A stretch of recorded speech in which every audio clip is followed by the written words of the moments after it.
Un año más, el equipo responsable de la Asociación Cultural Bicollector, Nuria Fernández Franco, Natalia Alonso Arduengo, Natalia García Fernández, Jaime Sordo como socio de honor, dan las gracias por vuestra asistencia a la Mesa Redonda Arte y Coleccionismo como reto social.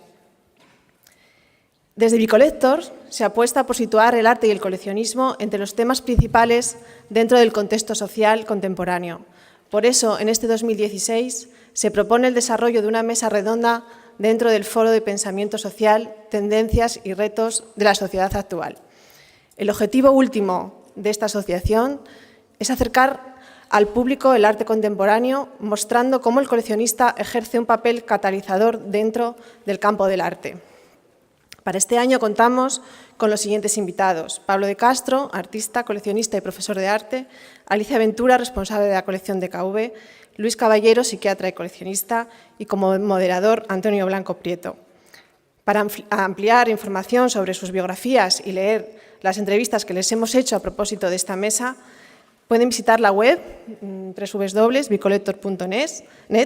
Así también, en días sucesivos, se subirá la grabación de la mesa al canal de YouTube del Foro de Pensamiento Social. Por último, dar las gracias a los patrocinadores, colaboradores y media partners del evento, como son Morisa Roes Instalaciones y Proyectos, Moscovitas Rialto, Lalo Suárez Quirós, Corredor de Seguros, Pérez Holanda Internacional y instituciones como Laboral Centro de Arte y Creación Industrial y el Instituto de Arte Contemporáneo. Y entre los media partners, Arte Informado, Semiramis in Babilonia, Lata Muda, Art City, ExitExpress.com, The Art Market, Revista Exit, La Ventana del Arte, Art Madrid, Coleccionar Arte Contemporáneo, Bla Bla Bla Museos, Tendencias del Mercado del Arte, Crack Magazine y The Art Market. Sin más dilación, cedo la palabra a Antonio Blanco. Muchas gracias. Buenas tardes y muchísimas gracias, porque la verdad es que lo estábamos hablando ahora, viernes 1 de julio, operación salida, buen tiempo en la calle y la acogida pues es muy agradable encontrarse con tanta gente. Estamos en el encuentro de Bicollector. Bicollector, que puede parecer una abstracción, puede parecer una organización con mucha presencia en redes sociales, pero detrás de Bicollector también hay personas. Además hay 3 mujeres que ahora las vemos aquí en una esquina organizando y así están todo el rato. Y me gusta visualizar también las personas físicas que hay detrás de las organizaciones para hacerlas tangibles. Aquí están Nuria Fernández Franco, de Espacio Líquido, Natalia García Fernández, de NG, y el año pasado además que se incorporó Natalia Alonso y que hacen un triángulo equilátero, un triángulo en un equilibrio en el que, créanme, es un auténtico privilegio poder colaborar. Pero este es el tercer año de Bicollector. En el año 2011 empezaron en este mismo foro. En aquella silla recuerdo perfectamente que había coleccionistas. Recuerdo que estaba Alicia Aza, Jaime Sordo y otros, y Narcis Pujol. Y se fue avanzando en actuaciones, pero este año es diferente. Este año es diferente porque además vemos que hay un tótem que habla de Foro de Pensamiento Social. En el edificio de enfrente, en la Laboral, se está celebrando el Congreso Español de Sociología. Un congreso que reúne a una amplia diversidad de investigadores en el ámbito de las ciencias sociales y un grupo concreto de investigación y trabajo es el de Sociología de la Cultura y las Artes. Por eso planteamos que sería muy interesante fusionar ambos encuentros, fusionar el encuentro de Bicollector, que reflexiona sobre arte y coleccionismo, con el Congreso Español de Sociología y concretamente con el grupo de Sociología de la Cultura y las Artes, algunos de cuyos integrantes e investigadores están aquí presentes y agradezco. Y además incluir dentro del programa del Congreso este encuentro, algo que se consiguió y que también es una forma de colocar el coleccionismo en el ámbito de las ciencias sociales. ¿Cuál es el tema de este foro? Bien, nosotros nos planteamos, otros años se habla evidentemente de coleccionismo desde una perspectiva que se está haciendo en diferentes enfoques, en diferentes encuentros. Solo en una búsqueda rápida encontramos, dentro de nada, el curso de verano de la Universidad Internacional Menéndez Pelayo, promovido por el Instituto de Arte Contemporáneo y la Asociación 9915. La formación online todo el año del Club Bicollector. Colección Estampa, que en septiembre ofrecerá sus foros para coleccionistas. Todo lo que nos ofrece el Círculo de la Fundación Arte y Mecenazgo. Hace 2 semanas, en este mismo espacio, Alicia Ventura nos acompañaba reflexionando sobre el coleccionismo. Y este mismo domingo, a escasos kilómetros de aquí, con la recién inaugurada Feria Internacional de Arte de Gijón, habrá una mesa también sobre el coleccionismo fuera de las instituciones. En todos estos foros, si hacemos un análisis de contenido, vemos que se habla del valor económico, del valor simbólico, de los motivos por los que se crea una colección de arte, del papel institucional, pero nadie acaba respondiendo una serie de preguntas que podemos abrir del papel social. Desde el momento que una institución o una persona construyen una colección, ¿qué papel tienen en la sociedad? ¿Es un ejercicio privado, íntimo, o se comparte, colabora con la creación, con la educación para la belleza, con la educación para la sensibilidad, o simplemente para la educación por los ámbitos creativos? Y esas son las cuestiones que nos gustaría realizar en este foro. Por eso este año Bicollector tiene este tema, el mecenazgo, el coleccionismo, como papel o como agente de la dinámica y de la estructura y de la dinámica social. Además, consideramos fundamental el hecho de comunicarnos, el hecho de difundir. Por eso estará grabando el encuentro una cámara, tanto este momento como luego la dinámica que nos gustaría hacer con todo el público para poder lanzarlo a través de la red. Romper las barreras físicas y geográficas en las que estamos ahora mismo, para que esto sea compartido. Incluso ayer todavía hablaba con un profesor del Congreso de la Complutense que me dijo que le interesaba para utilizarlo también en sus prácticas con los alumnos, que formen parte, que escuchen el debate. Por eso es tan importante el encuentro que hoy tengamos como la grabación del mismo. Es tan importante lo que digan los ponentes como el tiempo destinado a que todo el público aquí presente pueda participar, que todo eso luego quede grabado, quede compartido y que se pueda difundir y utilizar bien para análisis de contenido, bien con fines investigadores, docentes o con meros fines de información. Temas que podemos abordar desde una perspectiva social son tantos en el momento de que una motivación individual puede pasar a una motivación social. Es un ejercicio de responsabilidad social, en especial vinculado con la educación y la cultura de un colectivo, de una ciudad. ¿Un coleccionista debe en algún momento crear espacios artísticos o donar? Ahora se habla mucho de esa última etapa de que la colección acaba en donación. ¿Realmente es así? ¿Realmente debe ser así? ¿Realmente un coleccionista adquiere una responsabilidad social con su época y con su momento? ¿Cuál es el papel de un coleccionismo, que es una trayectoria a largo plazo y estable, en una sociedad fragmentada, dinámica, cansada, en la que todo es rápido y de consumo inmediato? ¿Tiene un poder blando? ¿Puede una colección llegar a construir, o el arte que compre, determinados instituciones, monumentos, por ejemplo, este centro de arte, puede configurar un poder blando, al igual que la moda, la gastronomía o la cultura, frente al poder duro de la política, la economía o los sistemas de defensa? Muchos son los temas de los que podremos reflexionar, sobre los que podremos debatir, pero ahora es tiempo de escuchar a nuestros invitados. El primero será Luis Caballero Martínez, pero déjeme presentarlo en último lugar por mantener una cierta lógica, porque primero voy a presentar a los invitados, a Pablo de Castro y Alicia Ventura, que vienen del ámbito puro de la historia del arte, del ámbito del arte. Pablo de Castro ha estudiado Historia del Arte en Valladolid, en su tierra natal, pero pronto se inició en la enseñanza secundaria, aunque mostrando insatisfacción por las técnicas tradicionales de enseñanza. Por eso no es extraño que con otro compañero y otras 3 compañeras, también profesoras de arte, creasen un manifiesto que además presentaron con una performance en el MUSAC el 24 de octubre de 2014. Leer este manifiesto es comprender mejor al ponente. Creen, dicen en el manifiesto, en la educación libre como motor que debería mover el mundo. Creen que además el arte es la chispa que enciende la creatividad. Y la creatividad además es un combustible para la educación, con lo cual creamos una relación lineal, causal, entre arte, creatividad y educación. Y además, y aquí sí que ya es un órdago, dicen que la educación artística debe ser el eje que vertebre todo el proceso educativo. Como no podía ser de otra forma, esto lo ha llevado a plasmar en una serie de proyectos docentes, algunos reconocidos por la Fundación del Patrimonio Histórico de Castilla-La Mancha, y además le ha llevado a constituir una asociación que se llama Bocallave, en una localidad muy pequeñita, una localidad Ciguñuela, 403 habitantes y 30 kilómetros cuadrados, para crear una asociación cultural y artística, todo un reto, pero con una clara conciencia. Desde lo próximo y lo cotidiano, desde el arte más próximo y más local, llegar a lo universal y hacer ver a las personas que lo que las rodea, las obras de arte que tienen al lado todos los días, pueden llegar también a disfrutar de ellas y superar esa habituación que nos hace ver lo extraordinario como algo cotidiano. Y aparte de docente, es artista y aparte es coleccionista y se mueve entre 2 extremos, entre Bilbiola y Saura.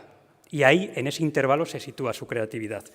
Lo escucharemos a lo largo de la sesión. Alicia Ventura. Alicia yo no sé cuándo descansa.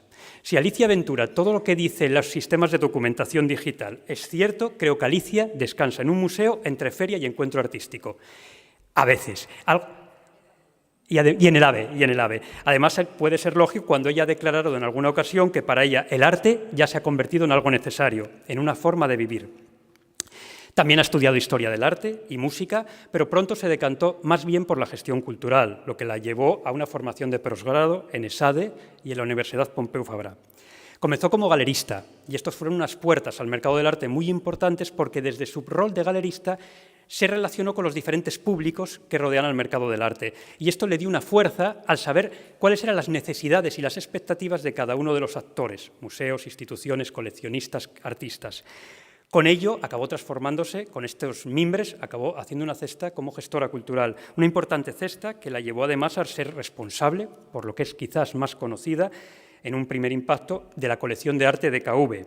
Y desde ahí lanzar proyectos, algunos muy interesantes y muy vinculados a lo social, como el proyecto Cuidart del Hospital Marina Salud de Denia. También es conocida por el subcomisariado independiente, más de 50 proyectos, quizás algunos recuerden todavía aquel que se realizó en este mismo espacio, a qué huele una exposición, y fruto de todo este esfuerzo ha podido reconocer en Arco 2014 el premio A al coleccionismo privado que recogió junto a Josep Santacreu, también alma mater en cierto modo de esa colección que acabo de citar. Se identifica con muchos artistas, pero en general con el arte contemporáneo más emergente, pero también con muchas otras iniciativas que luego nos contará. Y ya doy paso ahora a Luis Caballero Martínez, que será el primer ponente. Si los dos perfiles anteriores eran puros, eran lineales, nos encontramos ahora ante un perfil híbrido, dual, bicéfalo. ¿Por qué? Básicamente porque Luis Caballero es médico psiquiatra, licenciado en Medicina por la Complutense, doctor por la Autónoma, y ha realizado su especialidad en psiquiatría por el Hospital de la Paz. Aparte del ejercicio clínico como jefe del Servicio de Psiquiatría y Psicología Clínica del Grupo HM Hospitales de Madrid, ejerce la docencia, tanto como asociado en la Universidad Autónoma de Madrid como profesor de psiquiatría en la Universidad San Pablo CEU. Y además se encuentran diferentes artículos, muchísimas investigaciones y difusión en congresos en tres áreas: la ansiedad, el tratamiento de las adicciones y el trastorno bipolar.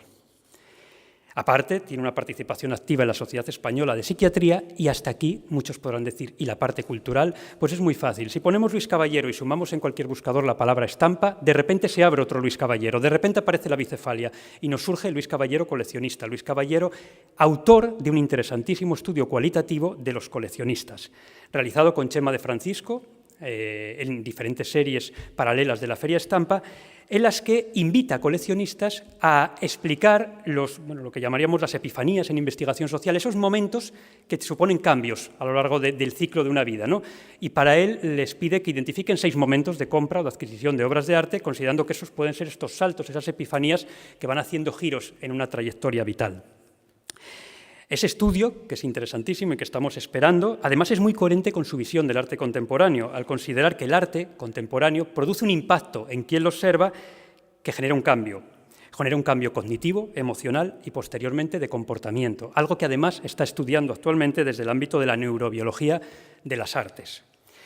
Es muy interesante porque además él no se identifica con nada en concreto dentro del arte y le interesan muy poquitas corrientes. Y le gustan muy poquitas corrientes, pero eso sí, le interesa absolutamente todo. Qué mejor que comenzar con él para empezar en lo más básico de las personas, en nuestra biología. Muchas gracias, Luis, cuando quieras.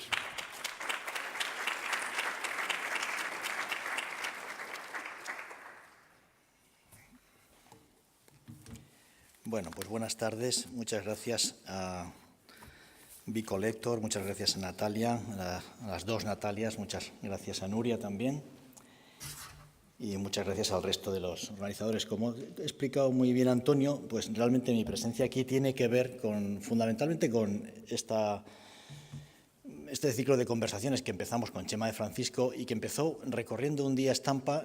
Me acuerdo que le pregunté, ¿por qué comprará la gente arte contemporáneo en la línea esta? Porque la mayor parte de las cosas, ¿por qué compra la gente? Dijimos, ¿qué elementos hay sensoriales o cognitivos o emocionales? Porque son las tres grandes dimensiones neurobiológicas que organizan una conducta.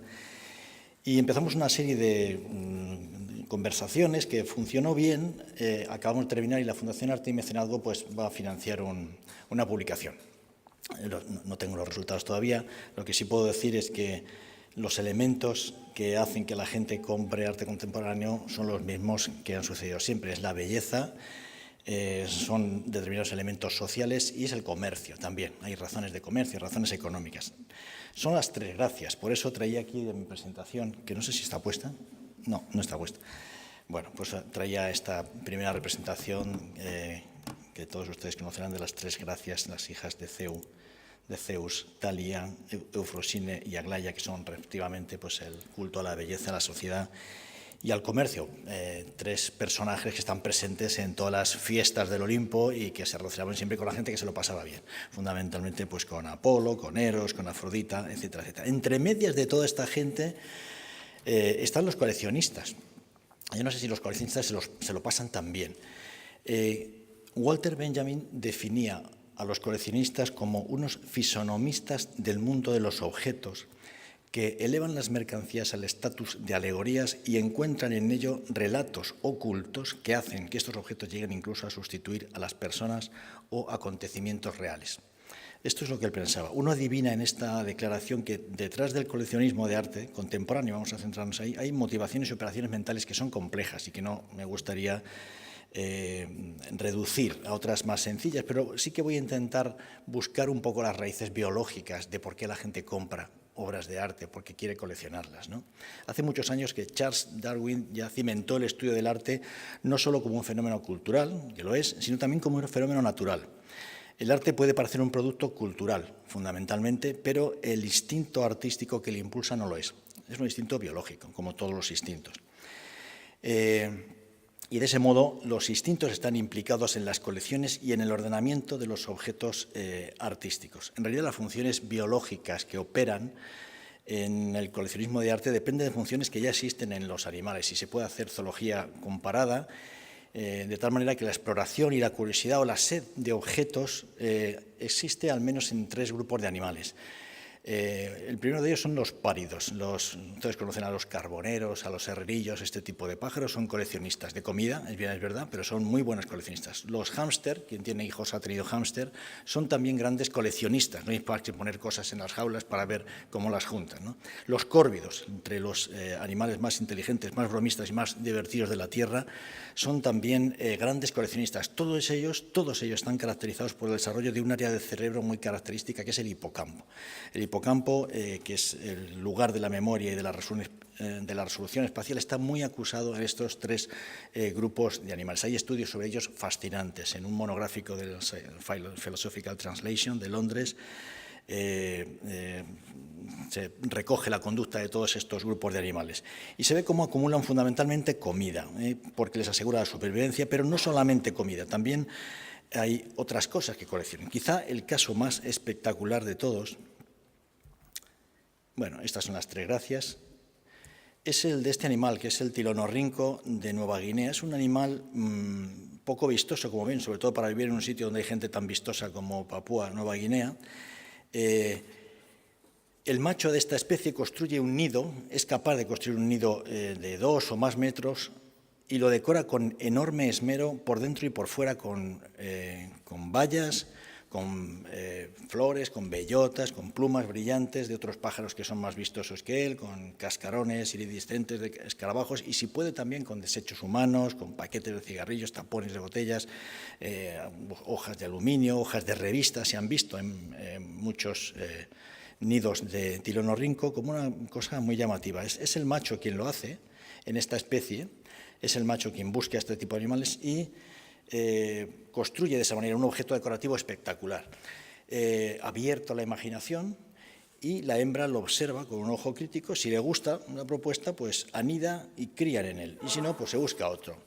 No quiero hacer ningún reduccionismo, pero esto es muy parecido a lo que hacemos algunos coleccionistas los sábados por la mañana y a lo que hacen algunos galeristas.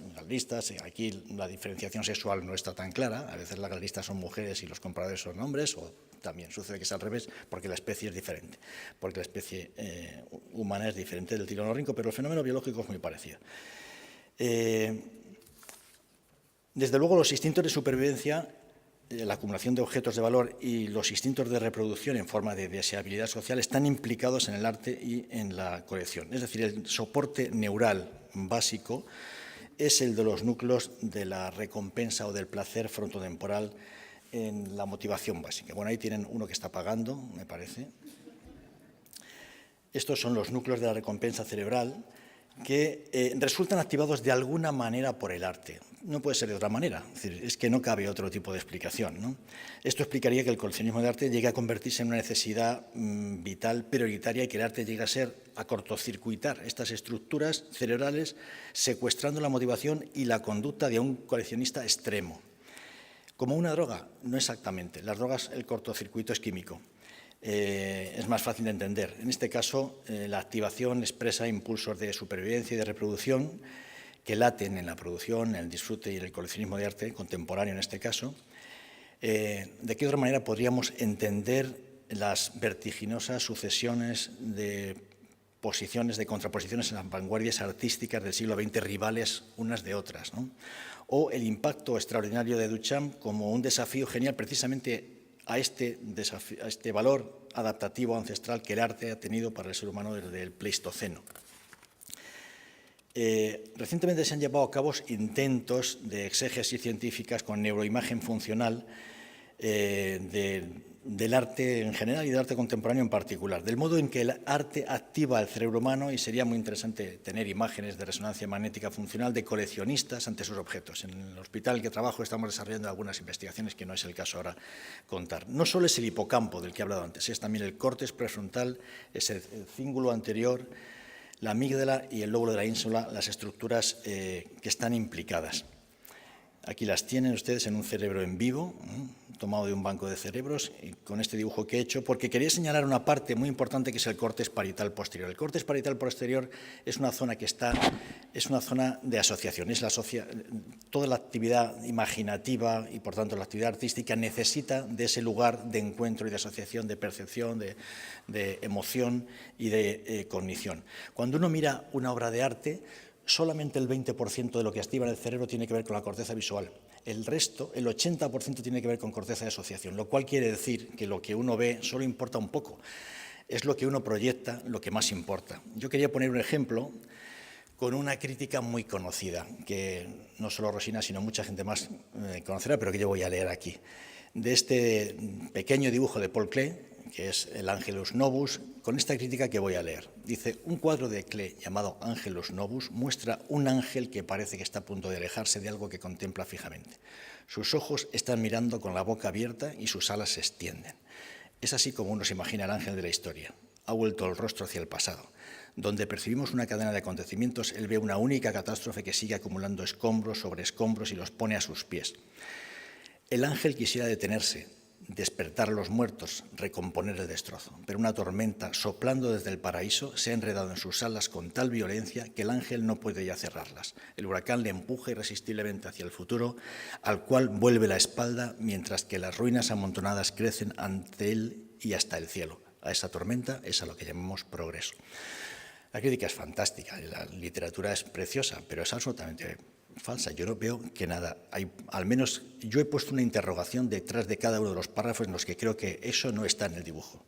Eso es fantástico y es una creación estupenda de Walter Benjamin, que es el autor y el propietario, el autor de estas líneas y el propietario de este dibujo. Ser propietario de un dibujo para un coleccionista hace que su corteza de asociación se proyecte absolutamente sobre el dibujo. Y eso es un fenómeno fundamentalmente neurológico. Walter Benjamin era el propietario de este dibujo. Hizo esta crítica, pero ustedes, como yo, no ven escombros sobre escombros puestos a los pies del ángel, ni para nada que la tormenta sople exactamente desde el paraíso, también podría ser desde el infierno, y podríamos ir buscando y no encontraríamos buena parte de las cosas, de las maravillosas cosas que Walter Benjamin dice de su dibujo. Su dibujo. El dibujo es suyo. Ahí lo tienen, Walter Benjamin en una foto desgraciada de su pasaporte poco antes de suicidarse. No, poco antes de suicidarse no, porque se suicidó mucho después. Bueno, el arte en realidad es un sistema nervioso que está proyectado sobre el lienzo para conectar con otro sistema nervioso. La visión de la pintura, de todas maneras, es un fenómeno primario en el que se confunden todas las categorías y yo creo que no se debe estudiar de otra manera que como fenómeno primario. La esencia, la existencia, lo imaginario, lo real, lo visible, lo invisible, todo está ahí, ¿no? Si añadimos a este hecho la masiva incorporación de elementos sociales, políticos al arte contemporáneo, entendemos muy fácilmente por qué es un instrumento privilegiado, por más que sea errático y complejo, para participar y conocer el mundo en el que vivimos, las claves de entendemos. Coleccionar arte, decía Olafur Eliasson, es intentar construir una utopía personal en la que cada pieza refleja algo que el coleccionista considera relevante de su propia vida, al menos en esta forma de coleccionar. Y ya voy terminando. Adorno dijo también que vivimos en un mundo progresivamente laico y posindustrial en el que cada vez más la gente tiende a ver en el arte una referencia espiritual, un lugar de sacrificio y de redención en el que la comunidad se mantiene unida. Hace poco pasó por Madrid el director del Museo Británico y decía: los museos unen a la gente y las religiones las separan, lo cual no deja de ser absolutamente cierto, ¿no?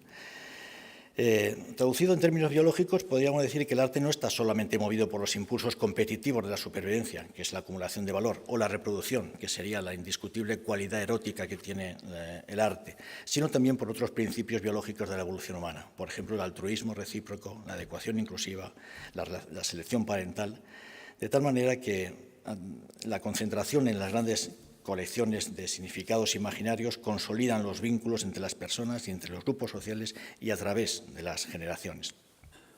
Esta capacidad del arte para recuperar el cuerpo que hay fuera del cuerpo, en palabras de Bourdieu, ha sido objeto de esfuerzos sistemáticos y atesora una de las posibilidades terapéuticas inexploradas en las grandes colecciones. A mí me interesa particularmente esta capacidad que el arte tiene de reparar o consolar ante las calamidades humanas, pero ya no voy a derivar por ahí porque entonces entraría en mi terreno profesional y eso ya es algo que no quiero hacer porque estamos a viernes por la tarde. Y dejo aquí la presentación. Muchas gracias. En primer lugar, muchas gracias a Bicolector por la idea que tuvisteis de hacer estos encuentros y en especial por el de este año, ¿no? Porque para mí, precisamente, es un tema fundamental. Si la colección de KV existe por su carácter social. No existe por un afán de poseer, sino precisamente por un carácter muy social.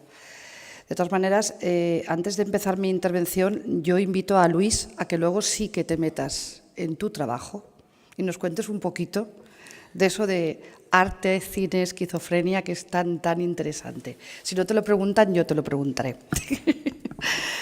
Bueno, pues, ¿por qué DKV tiene un proyecto de arte, no? Pues DKV precisamente, y creo que estamos muy bien en esta mesa, tenemos un proyecto de arte no porque amemos la belleza, no porque queramos decorar nuestras oficinas, digo no, o más bien no solo, ¿no? Sino que, en verdad, todo esto empieza en el año 2004, cuando a mí el consejero delegado de DKV me llama por teléfono para hacerme una entrevista.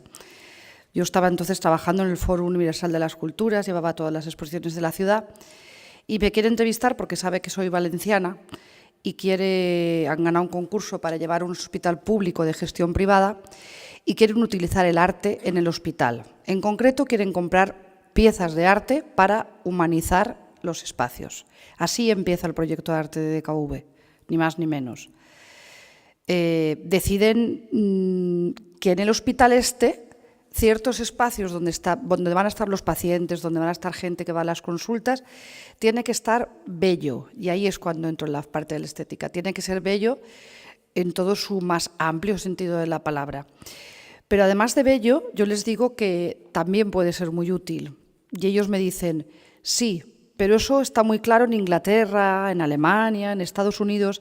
Aquí en España casi ni se conoce. Digo, no pasa nada, vamos a hacerlo nosotros.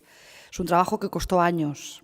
Yo siempre digo que yo empecé en DKV en el 2004 y se nos empieza a oír un poquito en el 2009, tan solo. Entonces es un trabajo que se tuvo que ir realizando precisamente poco a poco, para empezar, con los trabajadores de este hospital. Allí lo que decidimos primero que nada fue comprar una serie de piezas que se colocaron, como veis aquí en esta fotografía, en los lugares comunes del propio hospital. En las salas de consultas externas, en los lugares donde los pacientes esperan para que un familiar salga del quirófano, en las salas donde te vas a hacer ecografías, en las salas de espera, en el hospital oncológico, en ciertas zonas. Pero aquí no acababa. Los arquitectos ya habían pensado en unos lugares donde se podrían construir una serie de esculturas para los espacios. Y entonces le dimos una vuelta más de tuerca y decidimos que esas esculturas no fuera un objeto simplemente bello, sino que estuviera inspirado y trabajado entre los equipos médicos y los artistas. Así que lo que hicimos fue lanzar una convocatoria pública en la que les pedíamos a los artistas que presentaran proyectos para ciertos lugares del propio hospital. Aquí tenéis algunas imágenes que están en las salas de consultas del hospital. Por ejemplo, esta de Toño Barreiro es donde te haces los análisis de sangre, estás esperando a que te toque el turno, pues ahí esta pieza de Toño Barreiro. O esta de Nolo Vinuesa está en donde estás esperando al traumatólogo. Esta es una señora que tiene el pie vendado y tiene ahí estas piezas. Y este es el proyecto escultórico. Entre los proyectos que ganaron, por ejemplo, este es el de Pamen Pereira, que es un ADN, el ADN del amor. Este gusta mucho allí en el hospital. O este, que es el sello de la salud, de Irma Ortega y de Felipe Ferrer. Esta es la entrada principal del hospital. O esta, que es una escultura muy bonita de Xavier Muñoz, que se llama Sueño, y que está también en el hall principal, y precisamente está en un lugar. Si tú estás esperando a alguien a que le hagan una pequeña operación sin demasiada importancia, lo que llamamos un hospital quirúrgico de día, y estás esperando a que salga tu familiar, pues esta es la vista que tienes. Tienes este balcón y tienes este lugar. Y allá abajo, además, hacemos conciertos y cosas también, que luego veréis.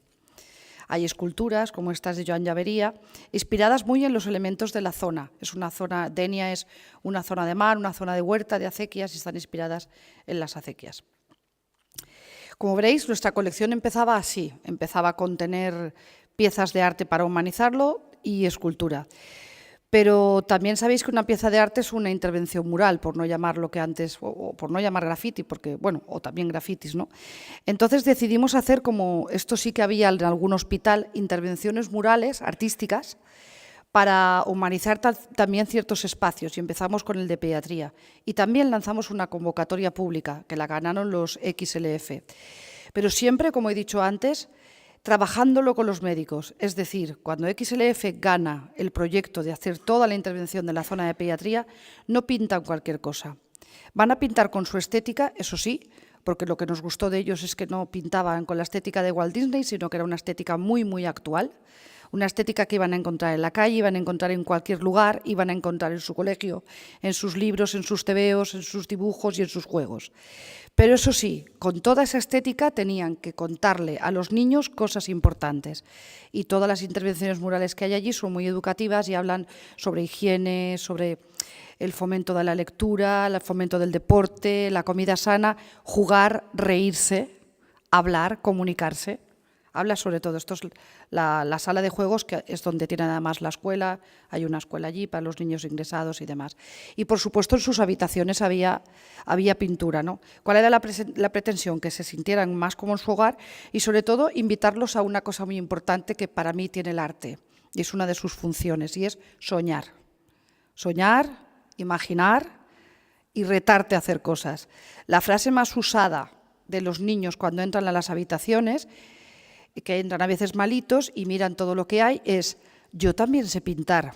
Y automáticamente, y esto está ya preparado, les damos un kit en el que pueden hacer sus pinturas, y aquí es donde veis este espacio en blanco con el aire acondicionado. Este día ya no estaban, pero ya hay colocadas unas pizarras, unos imanes, donde ellos van dejando sus dibujos. Todos los dibujos que van haciendo, luego hacemos una exposición, incluso según lo que le pase al niño, le pasamos el dibujo al psiquiatra, porque esto ayuda muchísimo, claro. Este es el pasillo de la zona de pediatría, que como veis también está intervenido en el techo, porque nos explicaron los médicos que los niños nunca pueden circular andando por los pasillos, sino que siempre van en camillas o en silla de ruedas. Entonces les dibujamos todo un acuario en el techo, ¿no?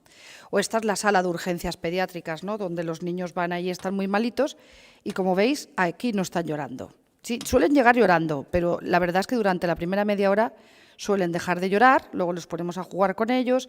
Si les duele mucho, lloran. No me lo voy a acabar de inventar, pero les paras mucho el golpe, juegan, tienen talleres allí, ¿no? Y esto es otra cosa muy divertida que se puede hacer con arte, muy creativa y que tiene una función muy buena.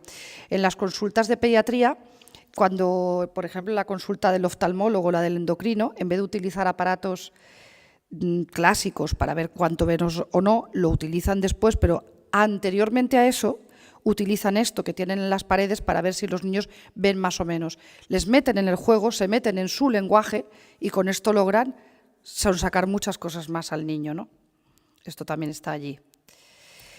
Y también, ¿qué hacemos con la colección o qué hacemos con arte? Pues hacemos exposiciones. Allí se hizo una sala de exposiciones que está en el pasillo que conecta todas las salas de consultas externas, por el que diariamente pasan unas 1000 personas, y exponemos arte contemporáneo, pero arte contemporáneo con una función muy educativa y divulgativa.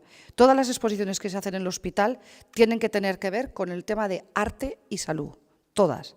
Y en todas intervienen equipos médicos del hospital a los que les hacemos colaborar como si fueran una comisión artística de esa exposición y a veces incluso el propio comisario. Entonces, por ejemplo, esta segunda que hicimos con Moisés Máiquez, era todo él sabéis que trabaja mucho la figura humana, el movimiento, el volumen, la ocupación en el espacio, pues él trabajó con todo el servicio de radiología y dibujó en las paredes y hizo cuadros sobre qué pasa al hombre cuando le meten en un TAC, le meten a hacer una radiografía. Todo esto había textos que lo ilustraban por parte de médicos. Allí los textos, a veces les pedimos a algún crítico de arte, pero normalmente se lo pedimos mucho más a los médicos los textos, normalmente, o pedimos que haga una conversación con algún crítico. Desde luego, no pasa ningún artista por el hospital ni hace ninguna exposición en el hospital un artista sin haber trabajado con un equipo médico que le corresponda. Esta es la de Juan Olivares, que se llamaba Píldoras Visuales. Esta la trabajó con los neurólogos. O lo que hacemos también a veces, si no la han trabajado allí, es llevar exposiciones que tienen que ver con trabajos de investigación, de difusión, sobre temas de enfermedades y también temas de discapacidad. Esta, por ejemplo, la trajimos de la Fundación María José Jové y era un trabajo que habían hecho 15 artistas con grupos de personas con discapacidad. Este fue un trabajo que hizo Mira Bernabeu. Sabéis que Mira Bernabeu hace panoramas sociales. Se lo encargamos, estuvo 3 años trabajando con todo el personal del hospital y al final presentó este panorama de bienes y servicios. Bueno, imaginaos lo que gustó, ¿no? Todo el mundo primero era como que me vas a retratar y luego era a mí no me has retratado.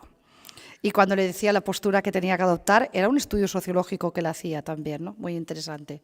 Y, por supuesto, también utilizamos el arte para dar a conocer todo el trabajo de muchos médicos alrededor del mundo que trabajan con ONGs y con fundaciones.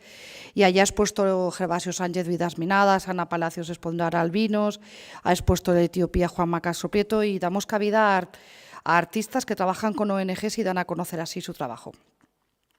Y también utilizamos el arte como herramienta terapéutica. Y diréis, ¿qué es esto? Pues hacemos arteterapia, musicoterapia, teatroterapia. Nos quedamos ahí a punto de hacer el ensayo de cine que espero que hagamos con Luis, que lo tenemos que retomar. Es decir, el tratamiento que se les hace allí a los pacientes, en casi todos ellos hay una parte que se hace con elementos de arte. En concreto, en psiquiatría, cada día los enfermos tienen o taller de arteterapia, o de musicoterapia, o de clown, ahora no me sale. Terapias ocupacionales, bueno, tiene otro nombre, ¿vale?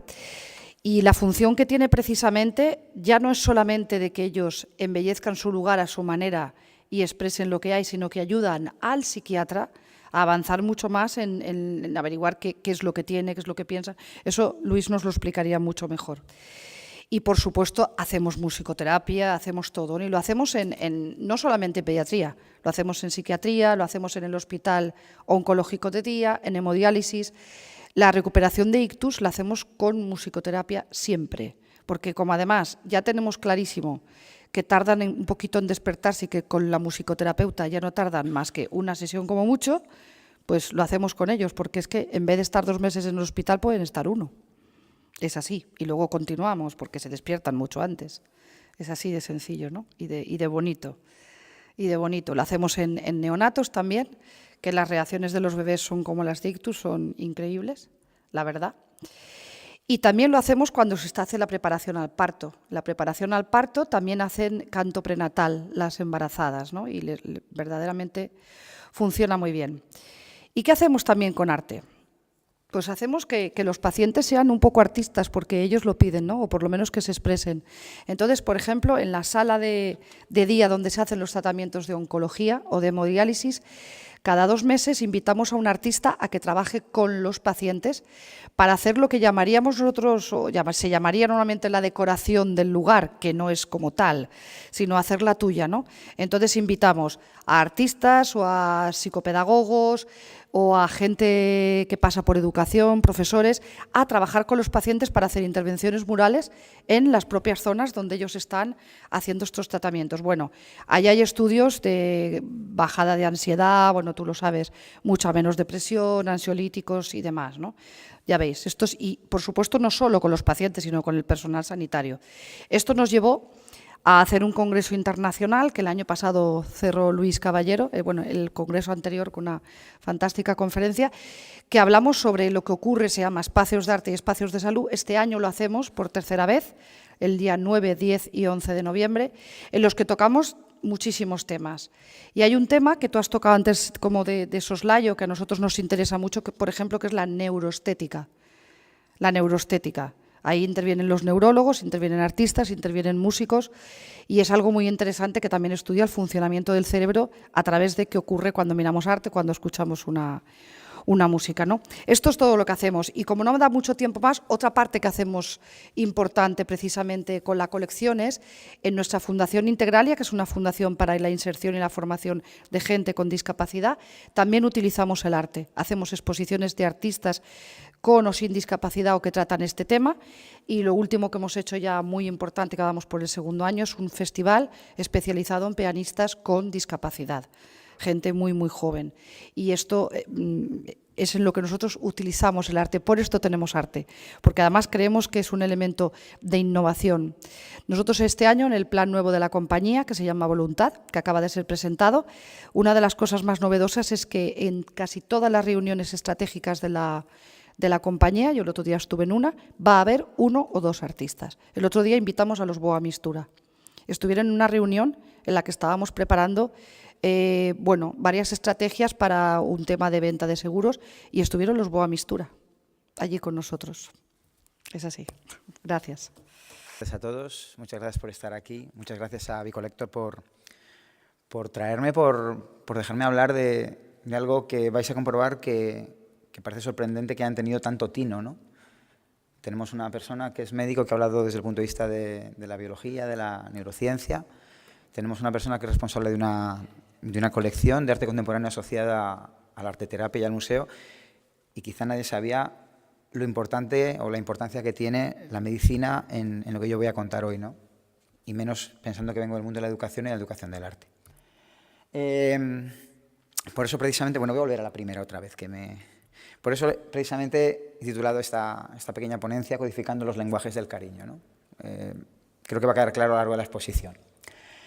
Esto que acaba de aparecer aquí sencillamente es una especie de cronograma de los pasos fundamentales que me llevaron a mí a relacionarme con el arte y con el arte contemporáneo de una manera más íntima y además también a interesarme por el tema de la adquisición y la colección de obras de arte. Cito ahí en el año 75, cuando yo solamente tenía 5 años, o hasta el año 83, en que tenía 13, la figura de mis 2 abuelos, mi abuelo paterno y mi abuela materna. Mi abuelo paterno, cuando yo tenía esa edad, era un magistrado jubilado que pintaba, que había hecho un Belén napolitano cocido en el horno de casa con 150 figuras y todos los misterios posibles.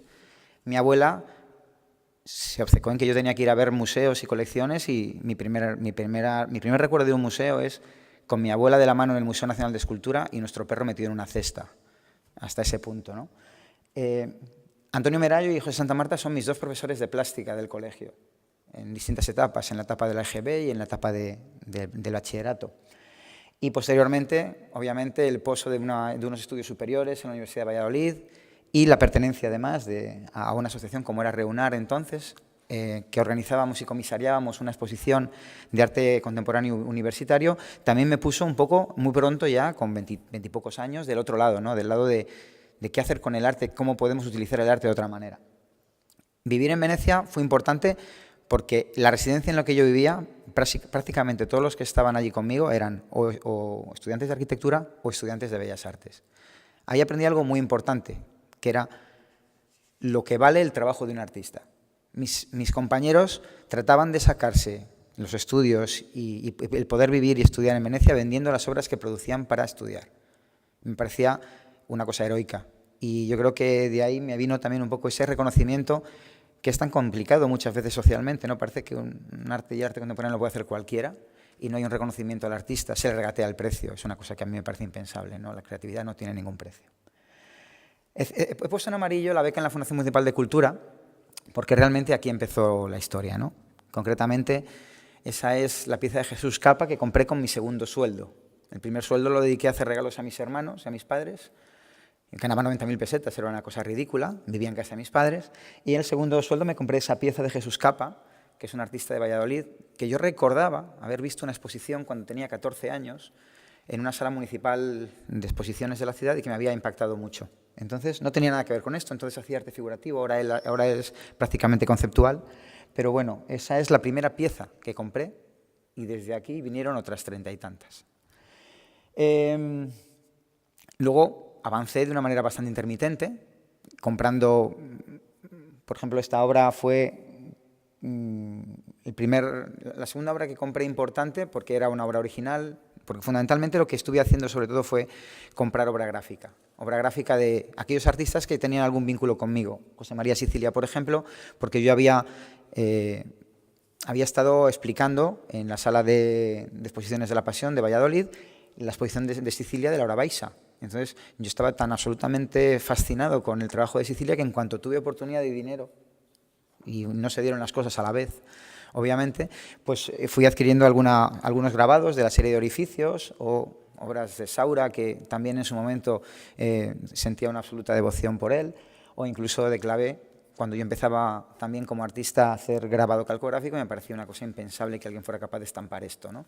Entonces compraba sencillamente al principio aquellas cosas que me tocaban bien por la dificultad, bien un poco porque me gustaban en extremo, ¿no?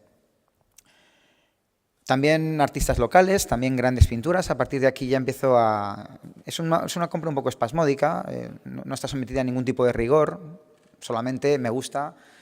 Tengo un hueco, lo puedo pagar, lo compro. Pero el momento más importante, yo creo que en todo este proceso, y aquí viene el vínculo con lo que estaba comentando al principio, es el año 2009. La fotografía que están viendo es mi hija Jimena y mi mujer Esther. En el año 2009, mi hija tenía 2 años y medio y le diagnosticaron a Jimena un síndrome de Rett. El síndrome de Rett es una enfermedad de espectro autista, una enfermedad de las que llamamos raras. Hay muy poquitos, en Valladolid solamente hay 4 niñas, una población con 450.000 habitantes, solamente hay 4 niñas que tienen esta enfermedad. Los niños casi nunca la superan, suelen morir muchos de ellos. En ese momento es una mutación del cromosoma X y lo que provoca es, en el caso de mi hija, pues una incapacidad para hablar, camina, ahora tiene 10 años, cumple 10 años mañana, camina como que hubiera empezado a caminar hace 4 meses y así poco a poco va, no habla, no manipula, no se expresa gestualmente más allá de sonreír, me gusta, a veces protesta y saca la mano, pero no puede señalar o no le sale señalar. Ella fue normal hasta los 11 meses y a partir de ese momento regresó hacia atrás. ¿Y por qué es importante esto? Pues porque precisamente en el año, creo que era 2010, Nuria Fernández estaba en Arte Santander con un stand en la feria con esta pieza de Rebeca Menéndez. Y bueno, yo entonces compraba arte, pero de aquella manera. De hecho, el stand lo tenían a caballo ella y Miriam de Ana Vilaseco de La Coruña. Yo cuando llegué aquí me quedé enamorado de esta pieza, pero dije, ¿cómo voy a comprar yo esto? Primero, es una instalación. ¿Dónde metes esto en una casa? Y segundo, no lo puedo pagar.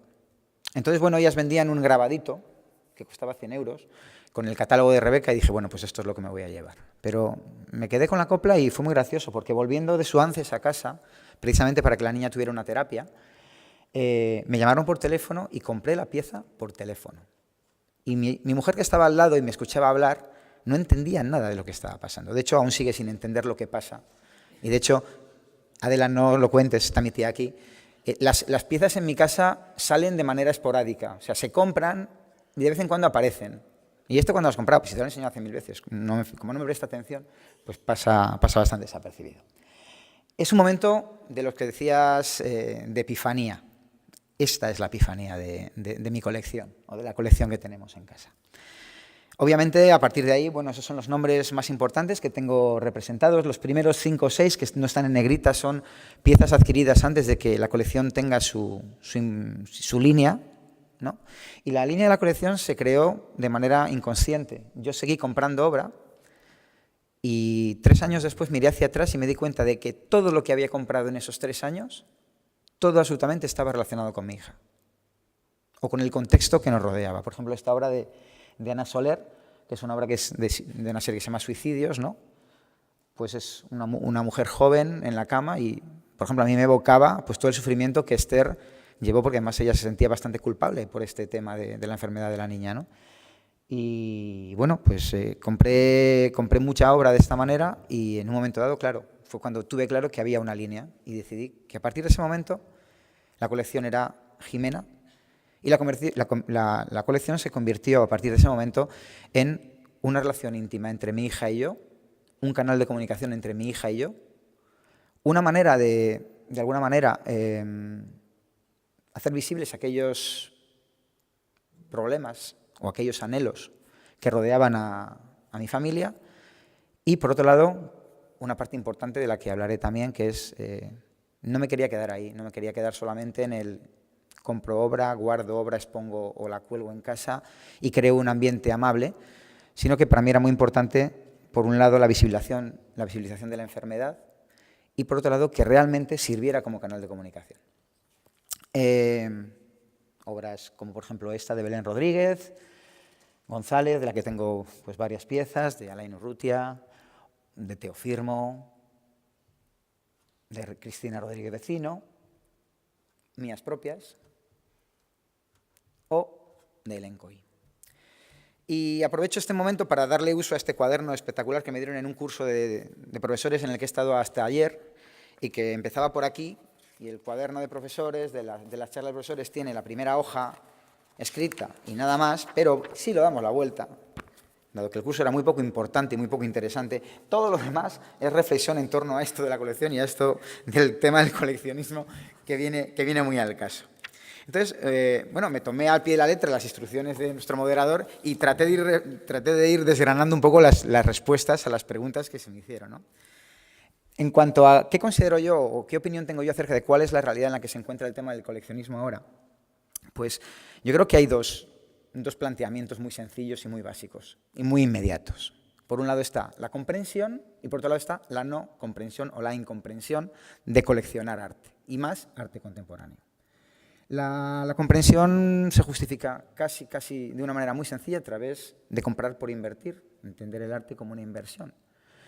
El problema es que yo considero que esa no es la visión más generalizada, no es tampoco la visión más paradigmática y, por supuesto, no es ni con mucho la más sinérgica o la más integradora. Considero que hace bastante daño, en general, al arte contemporáneo, a los artistas, el hecho de que se les vea como algo solamente en que se puede invertir, ¿no? En cuanto a la incomprensión, el por qué no se entiende que yo, por ejemplo, con 20 años comprara mi primera pieza cuando no ganaba nada, o que haya seguido comprando, o que me planteé, cuando hablo con mis amigos que son todos ingenieros y ganan un pastizal, yo tengo un sueldo de maestro de escuela, obviamente poco, y yo digo, no entiendo que te gastes un dineral en ese coche. Yo no pediría jamás un crédito para comprar un coche, pero sí me lo pediría para comprarme una pieza de Bill Viola o una pieza de José María Sicilia.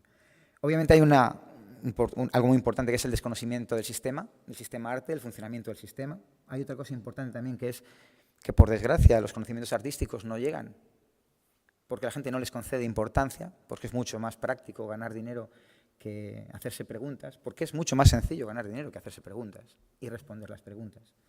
Y obviamente porque, por desgracia, se considera una actividad elitista. Y es así.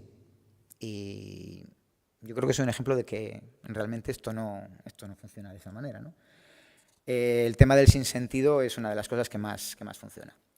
En cuanto a las tendencias o las prácticas destacadas en el tema del coleccionismo, yo creo que lo más importante que percibo es la cuestión, de un tiempo a esta parte, es la visibilidad. Hasta hace muy poco tiempo, la única visibilidad que había del coleccionismo era a nivel institucional. Eran grandes instituciones, grandes colecciones, grandes fundaciones que habían hecho magníficas colecciones con magníficos nombres, pero que tenían mucho dinero para hacer eso y que prácticamente se convertían en mercadotecnia. A la Fundación Municipal de Cultura, cuando yo trabajaba allí, nos llegaba la exposición vendida de no sé quién, que era la Fundación o la Generación 2000X de Caja Madrid o lo que fuera en cada momento, ¿no? Obviamente, el hecho de que haya foros, concursos y todo esto, me parece, congresos, me parece que ha dado mucha visibilidad, pero también me parece muy importante que otros agentes hayan entrado también en el mercado, ¿no? Por ejemplo, los comisarios independientes, que empiezan a crear una función distinta, de mistura, de mezclar, de traerse otras maneras de relacionar, otros planteamientos diferentes, otros espectros, y que generan una gran dinamización en el mundo del coleccionismo. Hay una vertiente que también es muy importante, es la vertiente social, y es donde un poco radica también la colección que yo hago, ¿no? Yo, aparte de tener las piezas, ahora mismo estoy trabajando en un documental sobre la colección. Para mí no es importante mostrar el síndrome de Rett porque hay mucha gente que lo ha hecho ya mejor que lo voy a hacer yo. Pero lo que nadie se había planteado es que algo como una enfermedad, como es el síndrome de Rett, a mí me haya permitido establecer un nexo indisoluble con mi hija de una manera absolutamente increíble a través del arte, a través de lo que yo utilizo para vivir y para trabajar cada día, y a través de algo que yo elegí como en su momento como que tenía que ser un eje fundamental de mi existencia. La idea es colocar a los artistas frente a la obra que yo tengo y acepten y dialogar en torno a esa resignificación que le hemos dado, que le he dado yo para tenerla en la colección. Y luego hay otra parte que también es importante, que es que estamos trabajando en la creación de una aplicación para tableta, para iPad, de tal manera que mi hija pueda manipular las piezas de la colección y relacionarlas con determinados conceptos abstractos, y otra serie de cosas, ¿no? Retos. Yo creo que el reto más importante es hacerse entender. Creo que el coleccionismo no se entiende, hay que naturalizarlo, no podemos seguir haciendo que se vea como una cosa de élites sociales y culturales. Yo creo que hay que ampliar el número de gente que compre y para eso es fundamental que el coleccionismo llegue a la gente de a pie, que no se vea, como digo, de esa manera y que sobre todo que no se vea como algo decorativo. Hay que enfrentarse a la decoración, a la compra, con un significado, con una serie de preguntas detrás, ¿no? Conectar, nodulizar, enredar de alguna manera, ¿no? Todos esos elementos. Y bueno, yo creo que hay una cosa importante en mi trabajo que es la proyección educativa, ¿no? Yo trabajo sobre todo el patrimonio cultural en todo su contexto. Estas son 3 sentencias que me parecen increíbles y que ya las tengo asumidas en todo mi trabajo. Y para que veáis hasta qué punto el trabajo llega, esta es una pieza de Rebeca Menéndez, esta es una pieza de una de mis alumnas trabajando en torno a la pieza de Rebeca Menéndez. Estas son mis alumnas de este año comisariando una exposición en el Museo Patio Herreriano, eligiendo las obras y montando las instalaciones en torno a las obras. Esta es una instalación de arte contemporáneo hecha por mis alumnas dentro del Museo Nacional de Escultura. Y, como decía al principio, ¿no?, cuando hablaba del punto rojo, creemos en el arte como una herramienta transversal en la educación. Muchas gracias. Y ahora es turno ya del público. Además es que se han planteado cosas muy interesantes, de la biología a la cultura, pasando por la salud y la educación. Hemos tocado muchos de los elementos de la estructura social y muchos temas. Enhorabuena. Entonces ahora, cualquier persona que quiera preguntar, eso sí, necesitamos por la grabación del sonido que lo hagan a través del micrófono. Me gustaría que contaras un poquito, sé que lo puedes resumir, cómo trabajas tú con tus pacientes para el tratamiento de la esquizofrenia con el cine. ¿Qué haces estos ensayos? Bueno, es un poquito complicado. Yo no sé si voy a ser capaz de resumir esto porque... Sí. Cuento un poquito las bases. O sea, el cine, como el arte contemporáneo, pero más en mayor medida, porque incorpora también pues el sonido y las 5 bandas que el cine tiene una capacidad activa del cerebro extraordinaria. lo hemos aprendido bien, aunque lo sospechábamos, o lo hemos confirmado, mejor dicho, con la neuroimagen funcional y con las técnicas actuales de PTRM, que son técnicas que recogen, por un lado, digamos, la estructura del cerebro con un detalle que no se había recogido hasta ahora, pero además, digamos, en el mismo tubo se incorpora también el funcionamiento del cerebro. Eso, desde que hemos dispuesto de PTRM, pues, digamos, eso nos ha abierto, hay unas posibilidades de explorar qué es lo que sucede en el cerebro y qué es lo que sucede en la experiencia del ser humano cuando, obviamente, el cerebro en la esquizofrenia tiene unas limitaciones y unas disfunciones. Todos han conocido y han sabido de gente que no puede ver cuando está en un brote de una esquizofrenia una película, no puede ver la televisión, porque piensan que hablan de él, porque piensan que todo se refiere a ellos, porque los filtros que te hacen separar lo que es externo, de lo que es interno, lo que se refiere a ti, de lo que no se refiere, no funcionan bien y todo eso se configura una experiencia completamente anómala. Sería un poquito pesado de explicar, pero hay dos grandes, la esquizofrenia tiene como 4 grandes grupos de síntomas, lo que llamamos síntomas positivos, que son las alucinaciones y los delirios, los síntomas negativos, que son fundamentalmente pérdida de funciones, pérdida de voluntad, pérdida de atención, pérdida de memoria de trabajo, etcétera, pérdida de respuesta emocional, y luego hay síntomas cognitivos, propiamente dichos, y síntomas afectivos, porque muchos se deprimen o pueden estar maníacos. Nosotros hemos trabajado fundamentalmente sobre los síntomas positivos y los síntomas negativos. Y la técnica que hemos utilizado está inspirada en el análisis cinematográfico. Es decir, lo que hace es lo mismo que hacen la gente que hace análisis fílmico, es una técnica cognitiva, en definitiva. Lo que hacemos es fragmentar, ver la película. El tema clave es ver la película con el paciente, no dejar que los pacientes vean las películas. Todo esto viene de una necesidad. Yo heredé un hospital de día en el que no había psicólogo clínico. No había psicólogo clínico. Hablábamos hace un ratito de la necesidad del trabajo de los psiquiatras y de los psicólogos clínicos en colaboración. Pues no tenía, y dejé el hospital de día sin tener psicólogo clínico. Pero tenía la enorme suerte de tener un médico adjunto y una residente que eran sensibles y que a esta idea de que podíamos trabajar actividades que no eran terapéuticas, que eran meramente ocupacionales. Hay un rato en que los pacientes veían una película, ¿por qué no vemos la película con ellos? La fragmentamos según la secuenciación, según lo que se llama el decoupage, que dicen los técnicos, la gente que hace análisis fílmico, y vemos cómo ellos han construido la visión, y eso se puede corregir. Y además se puede corregir en un espacio intermedio que no es el del delirio que el paciente tiene, que es más difícil de abordar porque el paciente lo oculta, porque sabe que le van a medicar, etcétera, etcétera.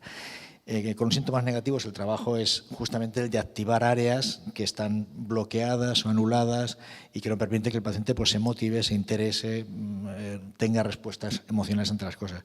Eso es lo que hemos hecho. Entonces, bueno, pues ahora a principios de año presentamos una de las tesis doctorales, una autónoma, en la Facultad de Medicina, pues la doctora Magariños, que dirigí, y ahora pues el día 15, si no pasa nada, pues presentaremos la segunda tesis. La primera fue sobre los síntomas positivos y es muy interesante, es decir, entender cómo el delirio, digamos, en realidad la película es como un delirio, porque en realidad las cosas no suceden así. Esa relación causa-efecto que tienen las películas, la película clásica, digamos, de lo que se entiende como cine clásico de Hollywood, es un montaje, la vida no sucede así, ¿no?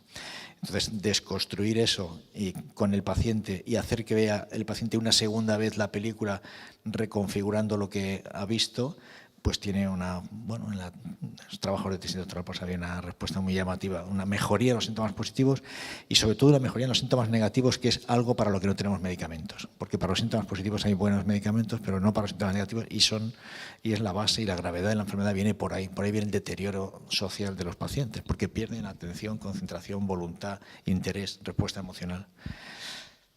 Ha sido muy largo, pero es que la pregunta se las trae. Sí, pero muy bien, muchas gracias por la respuesta. ¿Alguna pregunta entre el público? No, yo tengo una, sobre todo teniendo en cuenta que aquí, por lo que veo, hay personas muy vinculadas al mundo del arte, galerías, directoras de museos, de ferias. Sí que de esos dos ámbitos, sobre todo las ferias de arte contemporáneo y los museos, ¿qué papel podrían tener también en el ámbito social? ¿O debemos, con el concreto las ferias, centrarlos solamente en el ámbito del mercado del arte, que es donde ahora mismo está? ¿O deberíamos buscar también un hueco en esos espacios, sobre todo las ferias, para el ámbito social?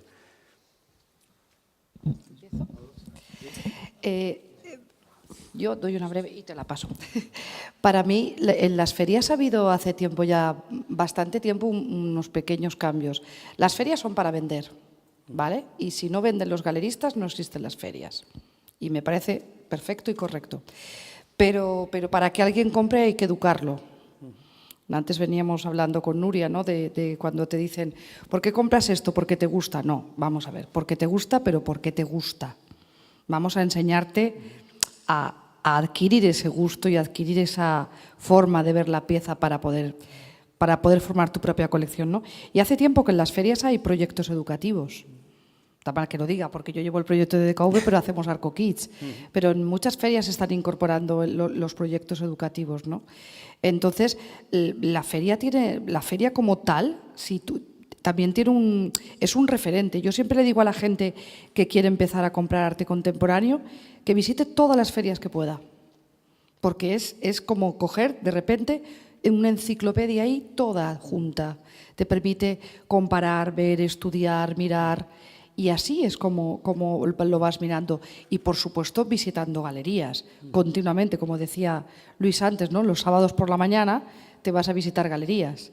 Los coleccionistas, y me incluyo porque yo también compro cosas, me he convertido un poco en ese pajarito y también lo que gano un poco, pues pum, me moriré y dejaré eso, porque no podré dejar otra cosa.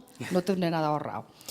Y los coleccionistas somos esas personas que vamos en la búsqueda de una pieza que intervienen muchos factores en esa compra, ¿no? Interviene la belleza, interviene, como tú has dicho, las referencias personales. Yo sé de mucha gente que su colección es autobiográfica y cuando las conoces dices, eso le va a fulanito o a menganita, porque en su vida tal. Esto que has hecho con tu hija me parece maravilloso y seguro que le está sirviendo. Yo, cuando antes has dicho lo de Rebeca Menéndez, yo he pensado que con eso hacías ejercicios de rehabilitación con ella. Te invito a que lo hagas. En el hospital, en la sala de rehabilitación infantil, hicimos una intervención mural similar, porque los niños, cuando tienen que hacer, por ejemplo, una rehabilitación de traumatología, en vez de decirles tira el brazo, dicen no. ¿Ves esa estrella? Pinta tú una al lado. Prueba a hacerlo con tu hija. ¿Sabes? Hay muchas cosas que se pueden hacer con arte, ¿no? Entonces, compras por muchos motivos, ¿no? Y la función social de la compra también se da mucho en una feria, ¿no? En una colección, por ejemplo, corporativa, lo sabrán que comprarán por invertir, pero actualmente muchas de esas colecciones corporativas la hacen como una obligación de devolver a la sociedad lo que la sociedad le da, es decir, tengo que invertir en arte porque tengo que apoyar a los artistas para que puedan seguir trabajando, para que puedan seguir innovando. Pero bueno, lo paso que vosotros seguro que tenéis más respuestas. La verdad es que coincido muchísimo con tu visión. Yo he visitado muchas ferias y jamás pensé que iba a comprar en Arco, por ejemplo, y he comprado en los últimos 3, por ejemplo, ¿no? De una manera, pues se puede comprar. Obviamente tienes un presupuesto y tienes que tener unas galerías o tienes que tener unas facilidades, en mi caso, por ejemplo, ¿no? Pero más allá de eso, desde luego, es que si no hay una educación detrás, yo creo que no habría posibilidad de que hubiera una feria, porque la feria se moriría, ¿no? El coleccionismo, la compra-venta de obra de arte se basa también en todo eso, ¿no? Yo, por ejemplo, con los chicos trabajo el tema de alguna manera un poco paralela. Yo visito las galerías de arte contemporáneo, que no las exposiciones, digamos, municipales. Me interesa mucho más llevarles a una galería donde el proyecto quizá tiene esa coherencia, ¿no? Y la exposición ante los artistas, se reúne con los artistas y hacen su propia colección. Yo les obligo a hacer su propia colección. Tienen que comprar, tienen que montar una colección de arte contemporáneo, yo les doy unos parámetros, tiene que tener un determinado número de obras al final del año, tienen que descartar obras que vayan incorporando y al final esa es una manera de yo evaluar qué conocimiento tiene sobre arte contemporáneo. Obviamente es curioso, no me había pasado nunca hasta este año. De repente se me presentaron 2 muchachos y me dijeron, Pablo, queremos ir a Arco. Y me hubiera encantado llevarlas, pero no es tan fácil.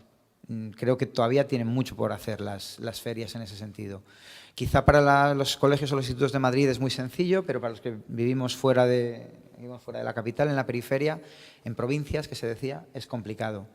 Es complicado por muchas cosas y, por desgracia, las ferias, obviamente, quizá lo que más les llega a ellos es todo el glamour, el comentario del telediario, que es lo que yo digo que, bueno, es un escaparate, pero no creo que sea el más adecuado.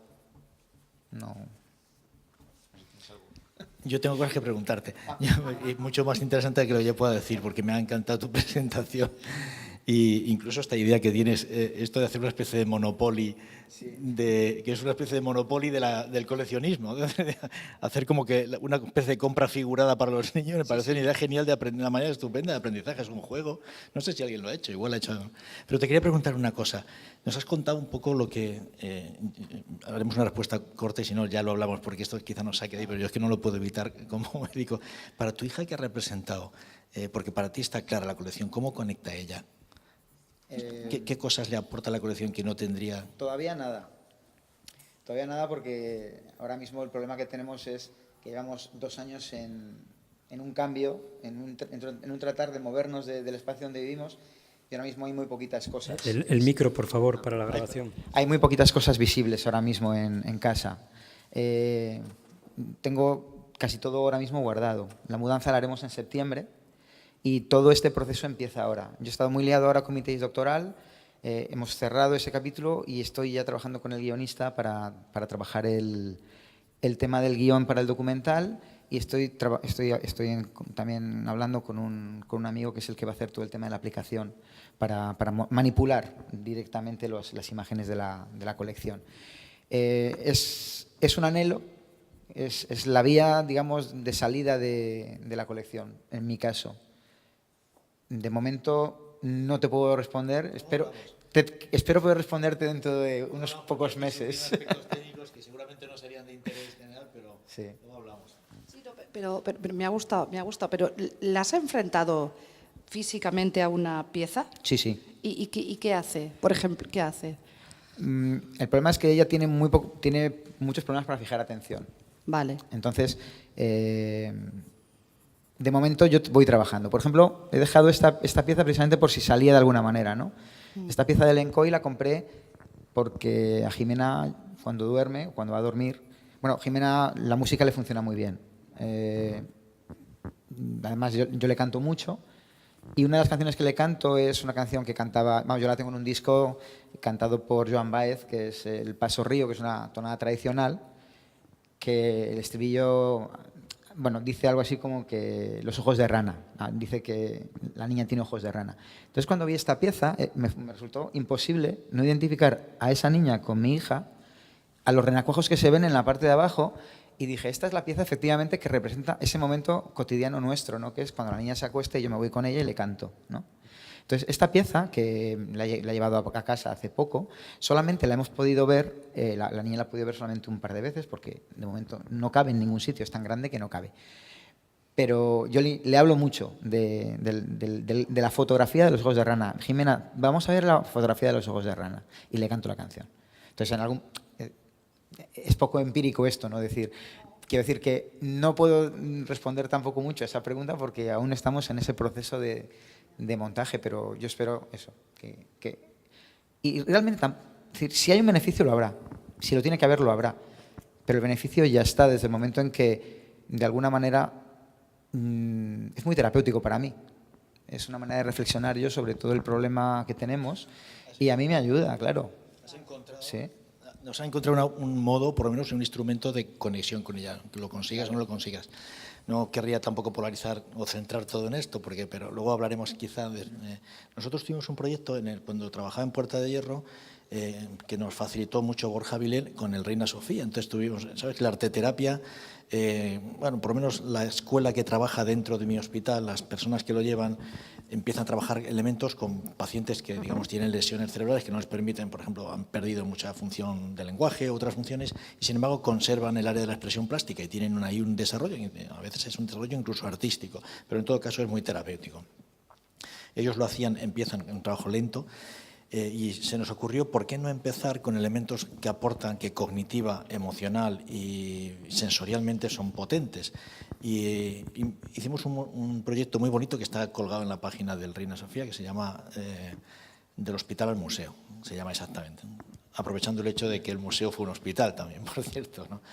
Y el resultado fundamental del grupo de pacientes psiquiátricos, que eran pacientes con esquizofrenia grave, que es que los procesos mentales se aceleraran muchísimo. Esa técnica de psicoterapia sobre soportes ricos ya era mucho mejor que dejar que el paciente lo desarrollase. Bueno, había que dejar que los pacientes seleccionaran alguna pieza, pero claro, todo ese, el soporte, que es el que tú estás utilizando, ya es un punto de partida mucho más rico que el que pueda generar el propio paciente si está empobrecido. Pero esto ya es para hablar luego en la cena lo hablamos. Bueno, no sé si hay alguna pregunta más. Sí.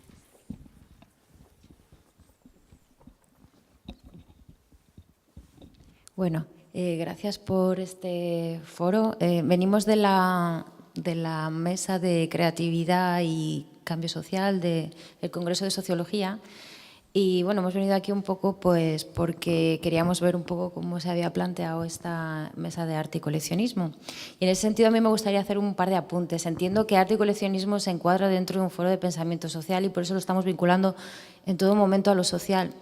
Y estoy viendo que estamos mezclando dos cosas que creo que habría que separar, que una parte es la creatividad y otra cosa es el coleccionismo, ¿no?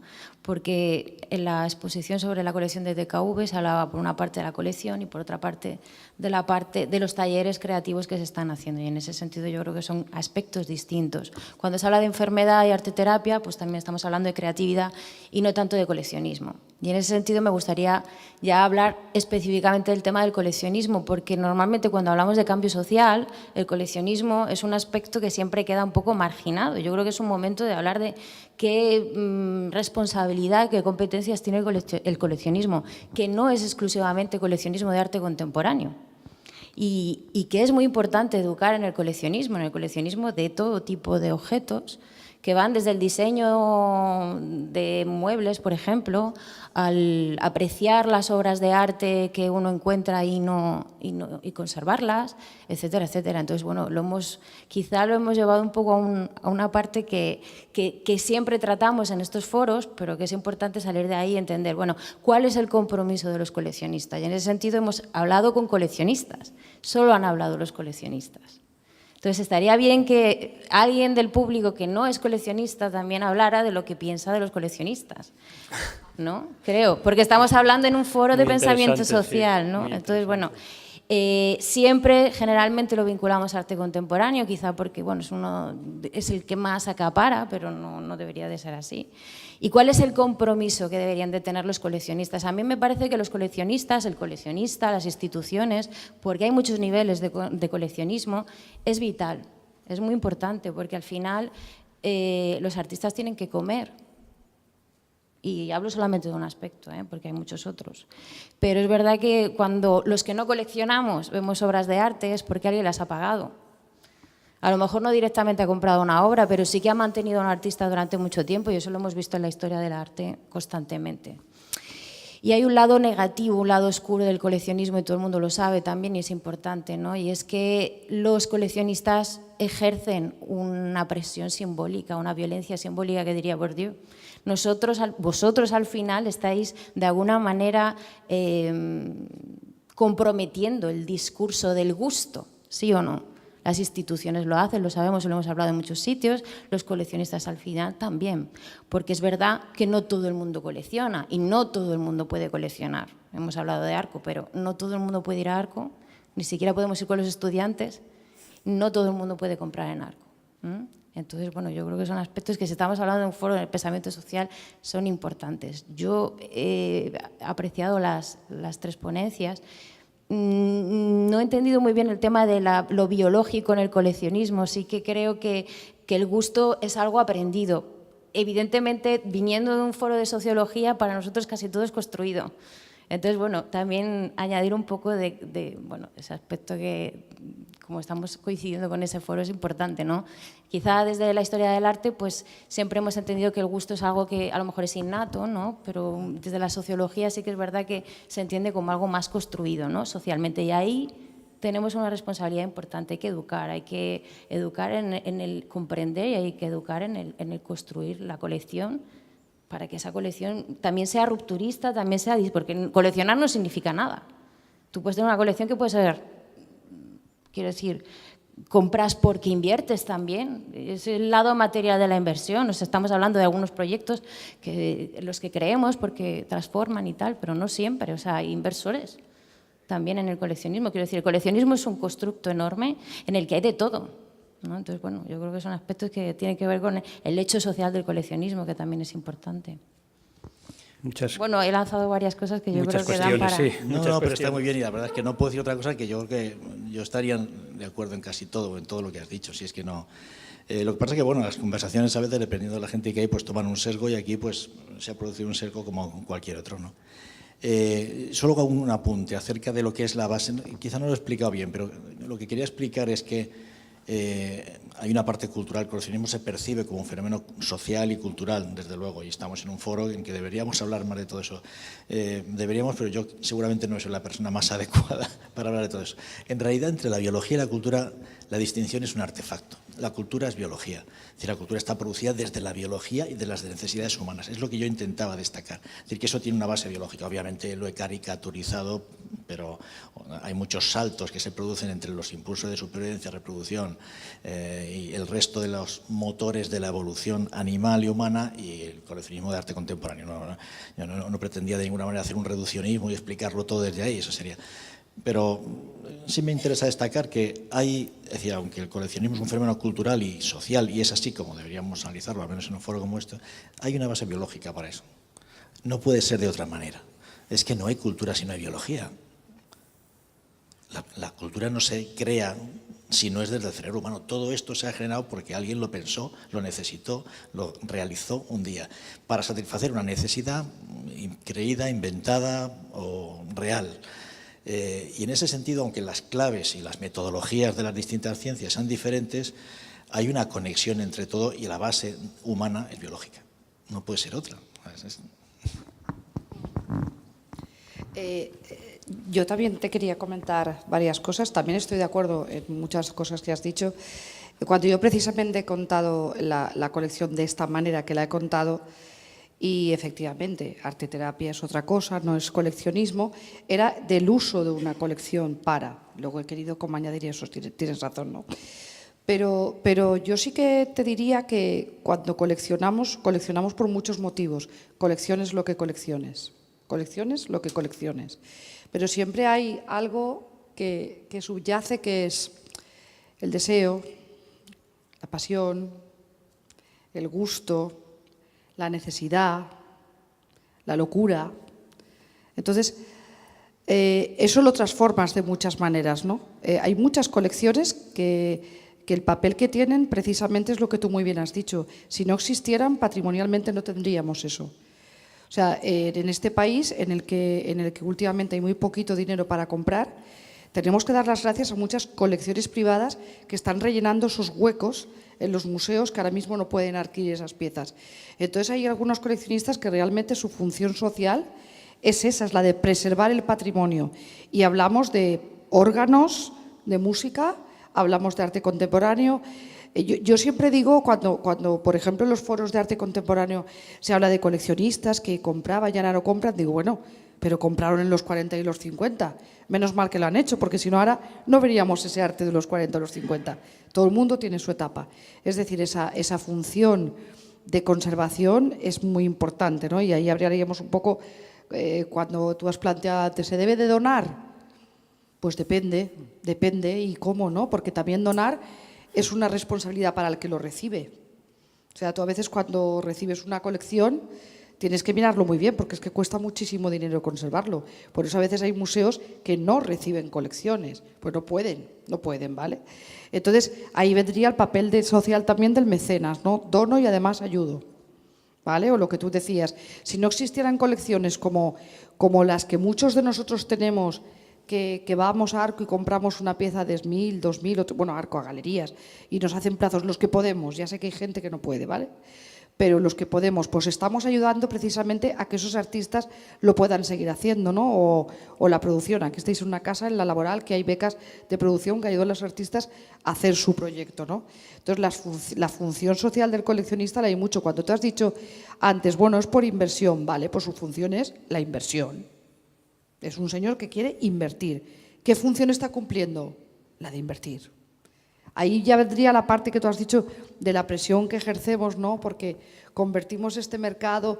Pero yo creo que eso no siempre sucede. Es decir, Por ejemplo, nosotros cuando compramos en la colección de KV, ¿compramos lo que compra todo el mundo, lo que el mercado te da? No. Yo te podría dar nombres de artistas que en nuestra colección no están ni estarán. No te los voy a dar. Porque me da igual que lo compren otras colecciones. Me da lo mismo. En la nuestra no entra. Pero da igual, está en esa otra, ¿no? Hay mucha diversidad, ¿no? Pero incluso la locura de coleccionar. Hay gente que colecciona por una locura, bendita locura. Es su locura. Dejémoslo, no hace daño a nadie. O sea, que lo que os has dicho tienes razón en muchas cosas y se podría apostillar en muchas cosas, efectivamente.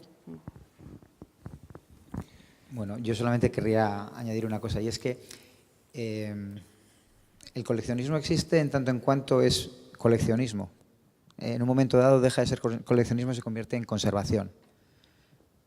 Mi abuelo coleccionaba muchas cosas, de las cuales seguramente no conservamos ninguna. ¿Por qué? Porque no había un vínculo entre nosotros, herederos de mi abuelo, y lo que mi abuelo coleccionaba.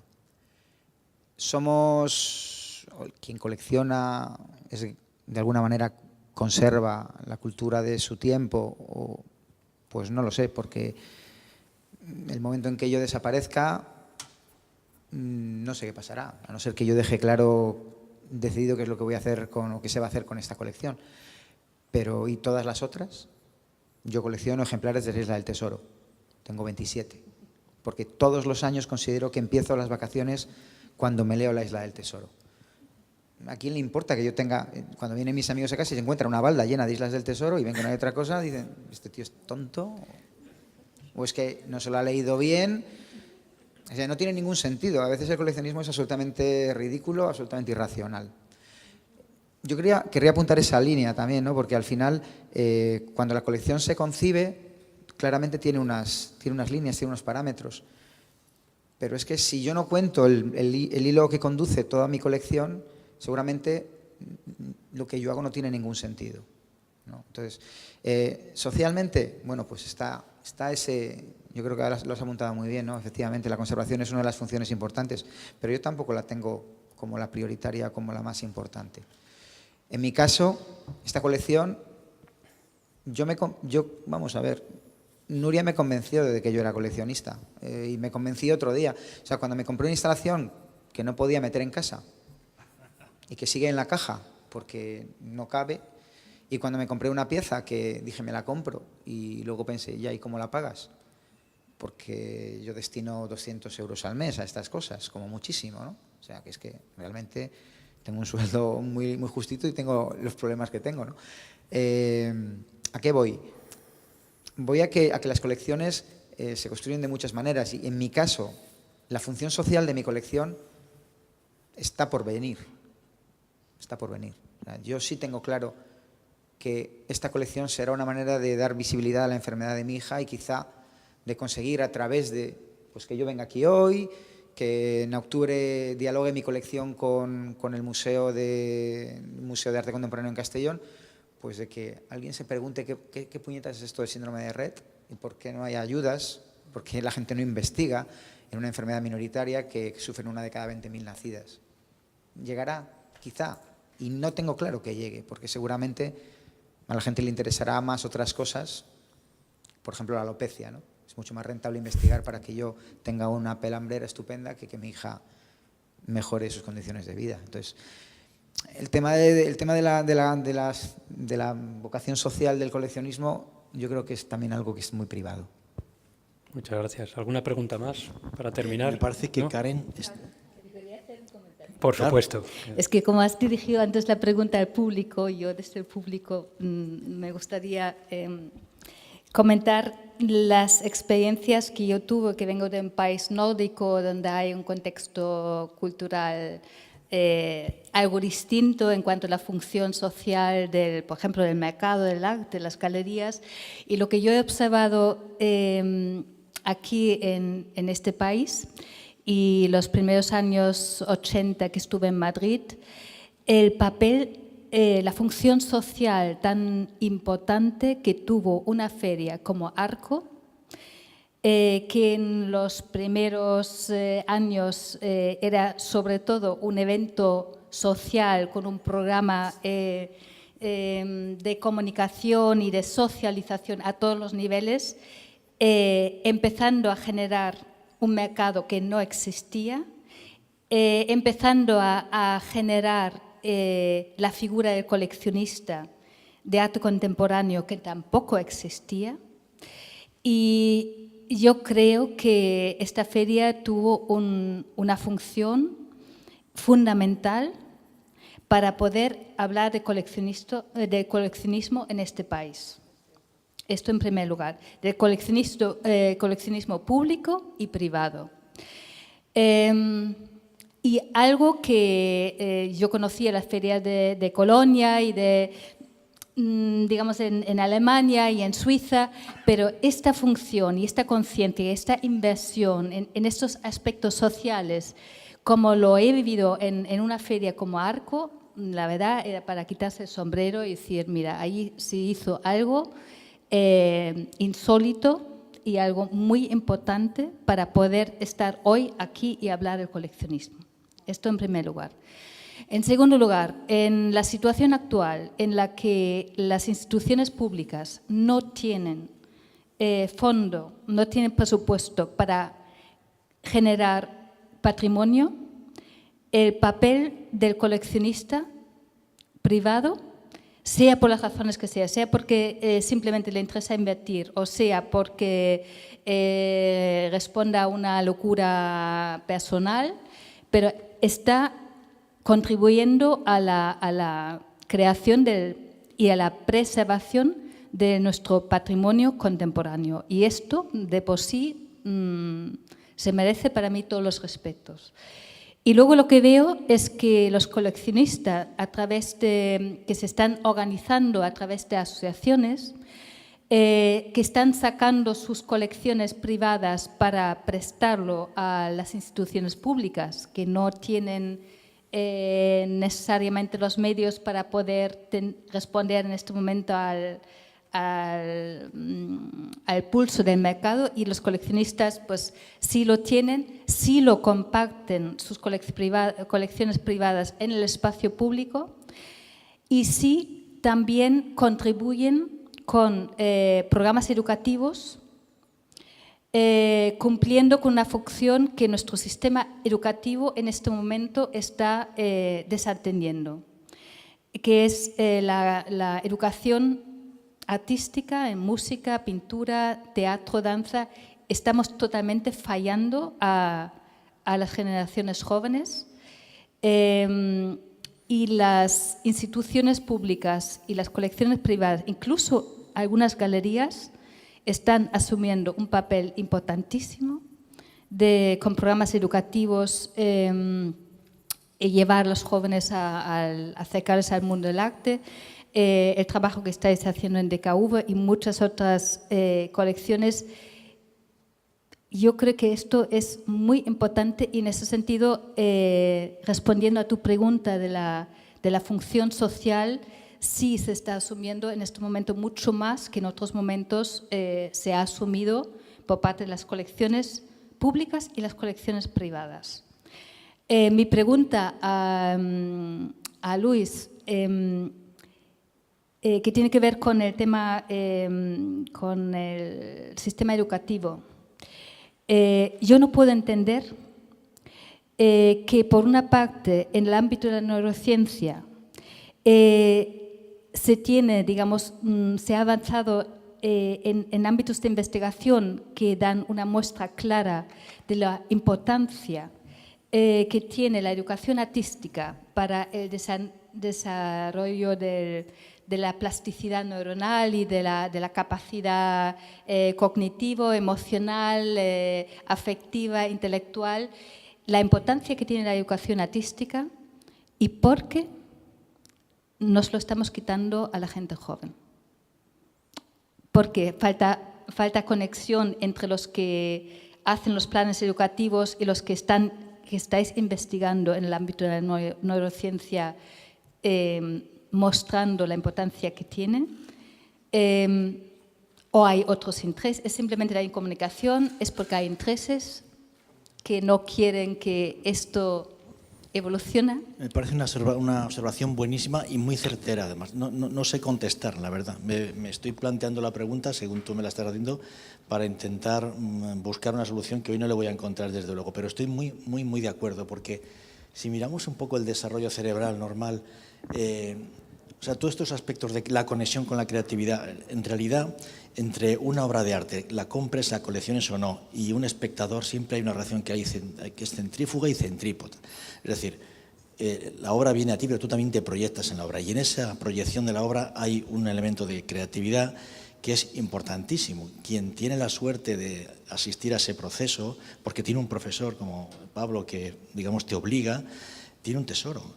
Tiene absolutamente un tesoro, porque está abriendo una cantidad de conexiones neuronales y de opciones de pensamiento diferente ante las cosas que no tiene la persona que tiene simplemente unos conocimientos que ha aprendido académicamente sin ningún tipo de participación personal. Así que me parece una observación muy buena. Yo creo que probablemente no hay todavía, es muy difícil en la ciencia demostrar cosas, de todas maneras. Uno puede estar convencido de que una cosa es así, pero tener un paper y que Nature te lo publique o que se publique en Science y que eso influya en todo el mundo no es tan fácil, ¿no? Cuesta mucho dinero también. Es decir, yo estoy convencido de estas cosas, pero no podría demostrarlas. Sí, pero ¿no? se está publicando cosas Sí, recientemente. Sí, pero fíjate, si hubiera buenas publicaciones que demostraran que una educación artística entre los 10, 11, 12, 13, 14 años luego produce habría que hacer un estudio de cohortes para empezar y demostrar que esos chicos que han tenido esa educación artística entre 10, 12 y 13 años, a los 20, a los 30, a los 40, a los 50 son mejores empresarios, mejores científicos, mejores artistas, mejores médicos, mejores operarios o funcionarios, ¿no? Sería muy bonito demostrar, ¿no? Yo estoy convencido de que eso es así. También es verdad que hay gente que es más libre y eso no es tampoco algo que interesa demasiado a la gente. Nos interesa, pues seguramente a la población general, pero a la gente en el poder pues tampoco les es una prioridad. Es decir, o no piensan que esa inversión se pueda retornar. Yo creo que es una inversión fantástica para un país, ¿no? Es una inversión, Bueno, ahora mismo pero está todo el asociada mundo, a la libertad y... Todo el mundo está reclamando innovación y emprendimiento, pues ¿cómo vamos a poder generar La innovación perfiles empieza en el con cerebro. innovación y emprendimiento si les quitamos estos procesos previos que tienen que ver con la creatividad, ¿no? Sí, afortunadamente el cerebro humano es muy plástico y el espíritu humano se abre camino a pesar de las dificultades y de la educación y de los planes educativos. Pero me parece muy acertado que también institucionalmente se podría fomentar esa apertura, ¿no? Seguro que Pablo tiene... Bueno, sí, hay un par de ellas, ¿no? Desde la práctica, ¿no? Yo recuerdo en la primera junta de evaluación de final de curso en la que estuve, en el primer colegio en el que trabajé, que el coordinador de bachillerato, entonces de COU, porque era el penúltimo COU, hablaba de los chicos y decía, este muchacho es buenísimo, es que es claramente un cerebro de ciencias, no sé qué hace estudiando letras puras. Y yo decía, pues hombre, obviamente porque tiene cabeza, porque piensa, porque siente y porque quiere desarrollar otras cosas que no son solamente elementos más mecánicos, ¿no? Teníamos siempre mucho enfrentamiento por eso, porque cada vez que sucedía, decía, este chico es malísimo, no sé, nunca va a sacar las matemáticas, no sé qué hace estudiando ciencias, tenía que estar estudiando letras. Yo le respondía siempre, cuando me hablaba de un alumno muy bueno, yo decía, sí, es muy bueno, pero lo que quieras, pero es increíble lo mal que se expresa por escrito, es incapaz de entender una metáfora. Es decir, no sé, yo no entiendo que este chico que hace estudiando letras, tenía que estar estudiando ciencias, ¿no? Un poco le devolvía la pelota. Es tremendo lo que se nos viene. Es absolutamente desolador. Ya no por la reducción de horas que en secundaria, en primaria y en bachillerato tienen las disciplinas artísticas. Es que a mí, por ejemplo, se me da una circunstancia. Yo este año he tenido 23 alumnos en Historia del Arte de segundo de bachillerato, que es una asignatura optativa. 23 alumnos de un total de 120 alumnos. Yo he ido incrementando los números de mi asignatura paulatinamente en los últimos 5 años porque he cambiado mi manera de trabajar. Ahora trabajo casi todo por proyectos, utilizo mucho el pensamiento divergente, utilizo la creatividad dentro del aula y obligo a trabajar a los chicos, como habéis visto, desde metodologías artísticas para obtener el desarrollo de los contenidos. Y yo tenía, hasta este año, todos los cursos, tenía 3 o 4 alumnos de ciencias que elegían Historia del Arte y que en mi centro se podía hacer y en ningún otro centro de la ciudad se podía hacer. Bueno, pues la 11 que viene impide que los alumnos de ciencias cojan historia del arte como asignatura optativa. Cuando hay un grupo importante de alumnos que van a cursar diseño, que van a cursar arquitectura, que tienen una asignatura de historia del arte en primero y en segundo, y para los cuales sería importantísimo poder tener una visión previa y sobre todo poder trabajar desde otro punto de vista, ¿no? Entonces, la verdad es que no me queda más remedio que darte la razón. Efectivamente estamos defraudando seguramente a nuestras generaciones venideras, y yo ni siquiera me considero una isla ni un ejemplo de buenas prácticas en ese sentido, porque lo que tendría que hacer es sencillamente no ir. Porque casi el hecho de que exista alguien que trabaje de una manera diferente también hace que te vean como el raro, y ya no vales tampoco por el mero hecho de ser el raro. Al final no sé hasta qué punto es beneficioso. Yo confío en que mis alumnos saquen algo de rendimiento de todo esto. Creo que lo hacen. Creo que la experiencia, por ejemplo, de montar y de comisariar una exposición en un museo y hacer todo el discurso ellos es algo que no se ha hecho nunca, y en España desde luego no se ha hecho, ya lo hemos comprobado, y tenéis que ver la manera en que ellos reclaman ahora a Cristina Fontaneda, directora del Museo Patriarcano: por favor, haznos un papel que nos permita entrar al museo gratis. O sea, ya hemos conseguido por lo menos que vayan al museo y que quieran seguir yendo, que es que eso no es tan fácil, eso es un triunfo.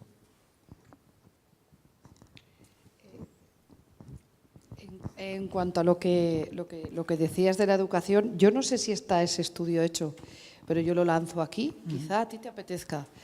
A mí me gustaría saber, todos los coleccionistas que hay en España, qué profesión tienen. Porque seguramente hay muchísimos más de ciencias que de letras. Yo conozco mucha gente, médicos, ingenieros, que son coleccionistas. Y me los encuentro a todos, porque a mí también me gusta mucho, en la ópera, en conciertos. Sí. Qué casualidad, ¿no? Qué casualidad. Esto no sé si está hecho, pero estaría bien hacerlo, ¿no? Sí. Y en cuanto a lo que tú decías, como hay tantas decisiones políticas, a ver, tenemos políticos, Lasalle mismo, o sea, Lasalle estaba en el gobierno o está, no me acuerdo si está o no está, y yo os puedo asegurar que más que ha defendido él la ley de mecenazgo, no la ha defendido nadie, pero su compañero Montoro no la ha dejado. Y el señor Wert cambió esto seguramente porque no le gusta el arte y no le gusta la música, y no tiene ningún niño que gracias a que hace música aprueba las matemáticas.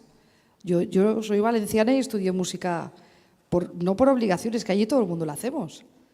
Y desde los 4 años hacemos música y vamos al colegio.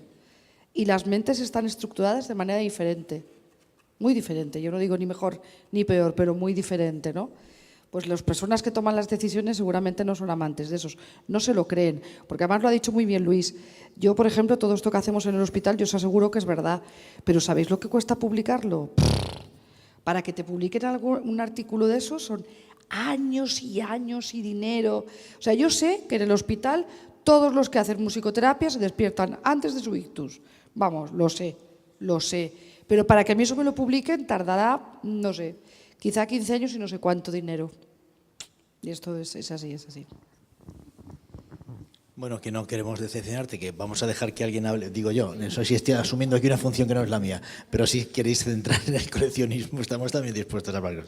Yo estoy de acuerdo de todas maneras, así entre paréntesis con Karen, es una pena, las mejores universidades del mundo tienen programas muy abiertos y fomentan que la gente que va a estudiar incluso ciencias estudien entomología, las mejores, las que luego generan premios Nobel, generan patentes, generan publicaciones. Y me parece que es una manera... En España, desgraciadamente, no es así. No sé si algún día le entrará en la mollera a algún ministro.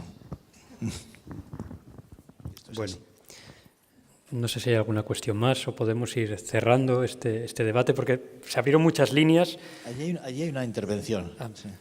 Sí. Hola, yo soy María, soy artista plástica.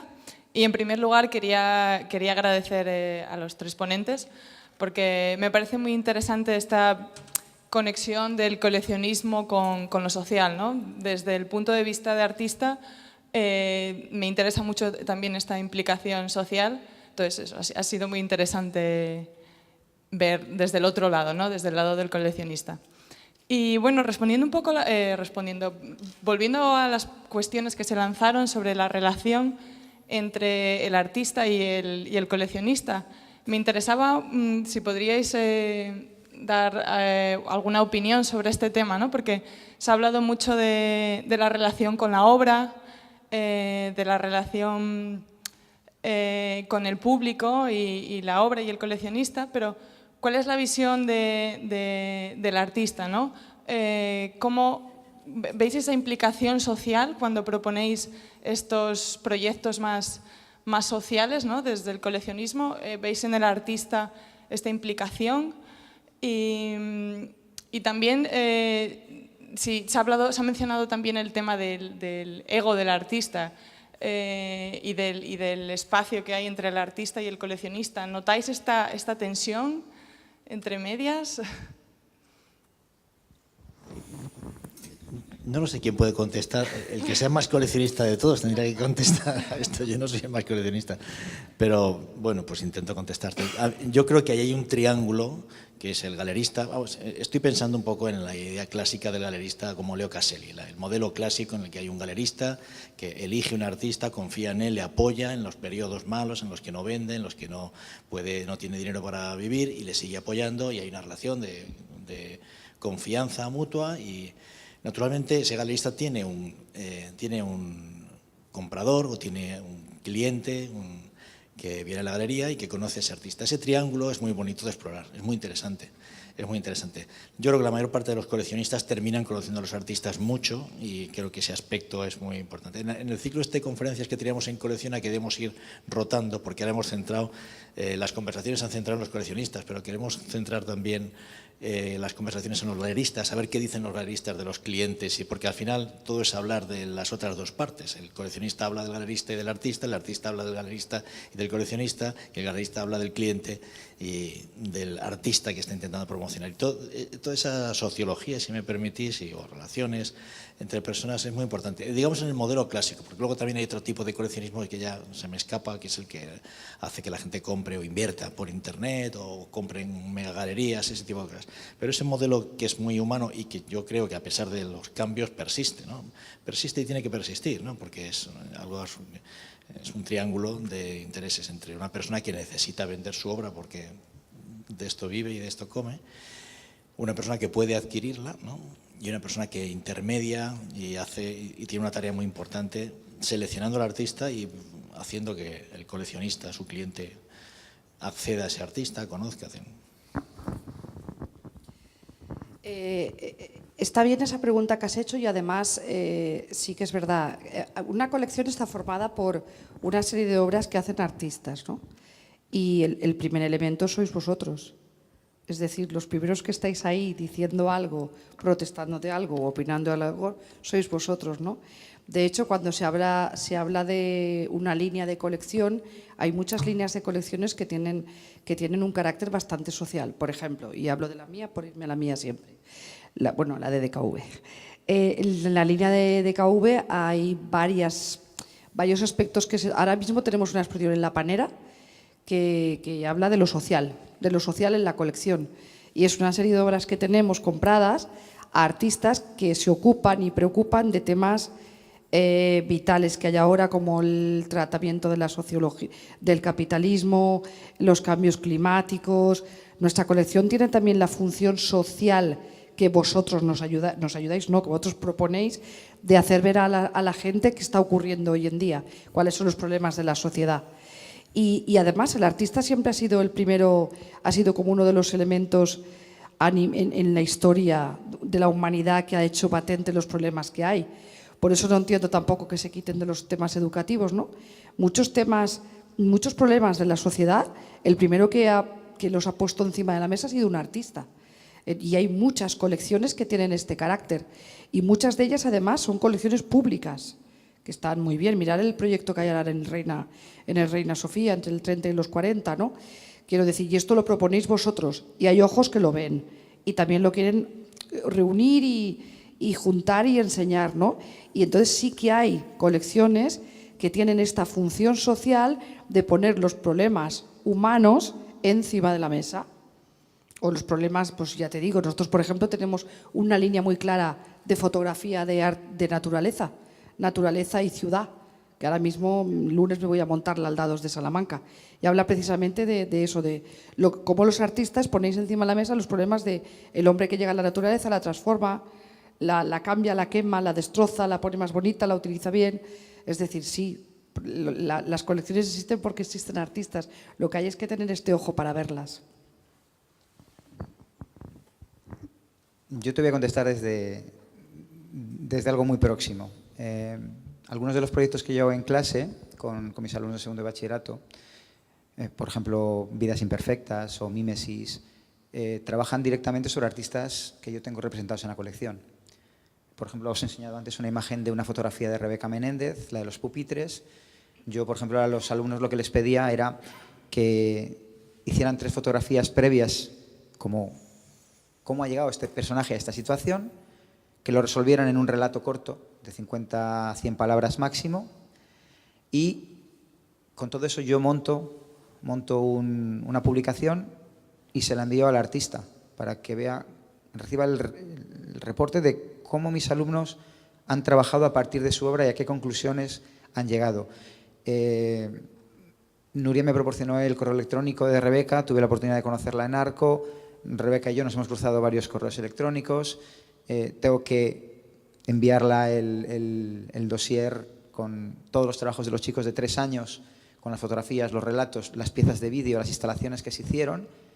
Hemos empezado este año a trabajar con el ENCOI. El ENCOI se puso en contacto conmigo, le pedí a Nuria que hiciera el favor de ponerse en contacto, que le contara, me dijo que lo que necesitara. Es decir, en este caso, por ejemplo, yo he encontrado una colaboración extrema por parte de los artistas. Voy más, cuando decido que necesito hacer un documental sobre la colección y que lo que no me interesa es hablar de la colección, sino de cómo los artistas entienden la resignificación que yo hago de sus piezas, pues te diría que quitando los muertos, que no pueden, y los que no he conocido porque ya hace bastante tiempo que tengo su obra, pero todos los artistas a los que he comprado obra en los últimos 3-4 años están encantados de poder colaborar, se han prestado a ponerse delante de la cámara, que hagamos un encuentro en su taller, en mi casa, donde sea, para rodar esas piezas. Luego veremos si hay financiación, si consigo dinero para hacerlo. Pero realmente yo he encontrado, y quizá pienso que es porque cuando les cuento lo que quiero hacer, ven una línea social en el proyecto. No necesariamente un capricho mío de querer hablar con ellos, pasar un rato, una tarde distendida hablando de lo divino y de lo humano, sino porque quizá no se habían planteado nunca que su propia pieza pudiera llevar a ese otro plano de mediación y de interpretación, ¿no? Entonces yo creo que en ese sentido la relación coleccionista-artista es algo que está ahí. Hay coleccionistas que coleccionan solo artistas y que es fundamental conocer al artista. Para mí no es tan importante. Yo compré la obra de Rebeca, de Ana Soler en Ana Vilaseco porque la vi en la web. Vi en la web la exposición que tenían y claro, cuando vi la pieza me tocó hasta tal manera que llamé inmediatamente y dije, oye, no sé si la puedo pagar, pero si la puedo pagar me la quedo. Y luego no he conocido a Ana Soler. Cuando fui a buscarla 2 años después, que es cuando terminé de pagarla, pues tuve la oportunidad de hablar con ella por teléfono. Le conté esta historia y sin conocernos, sin habernos visto, también se brindó. Quiero decir que al final puede haber una relación, no la considero estrictamente imprescindible, pero yo creo que sí, yo creo que cada vez más hay una preocupación social en el arte, en las propuestas de los artistas, en ese sentido. Yo creo que sí. Y desde luego, en lo que a mí respecta, creo que la generosidad y las facilidades han sido todas. Bueno, pues muchas gracias. Es momento de ir cerrando la 3ª edición del foro. Además hemos ido de Papúa Nueva Guinea, que así empezamos, y de la biología a la cultura, pasando por Denia, por Valladolid y por el mundo silencioso del síndrome de Red. Y me quedo con la frase que comentaste, Pablo, que si no hubiese educación, la feria, en este caso de arte, se moriría, pero quizás también toda la estructura.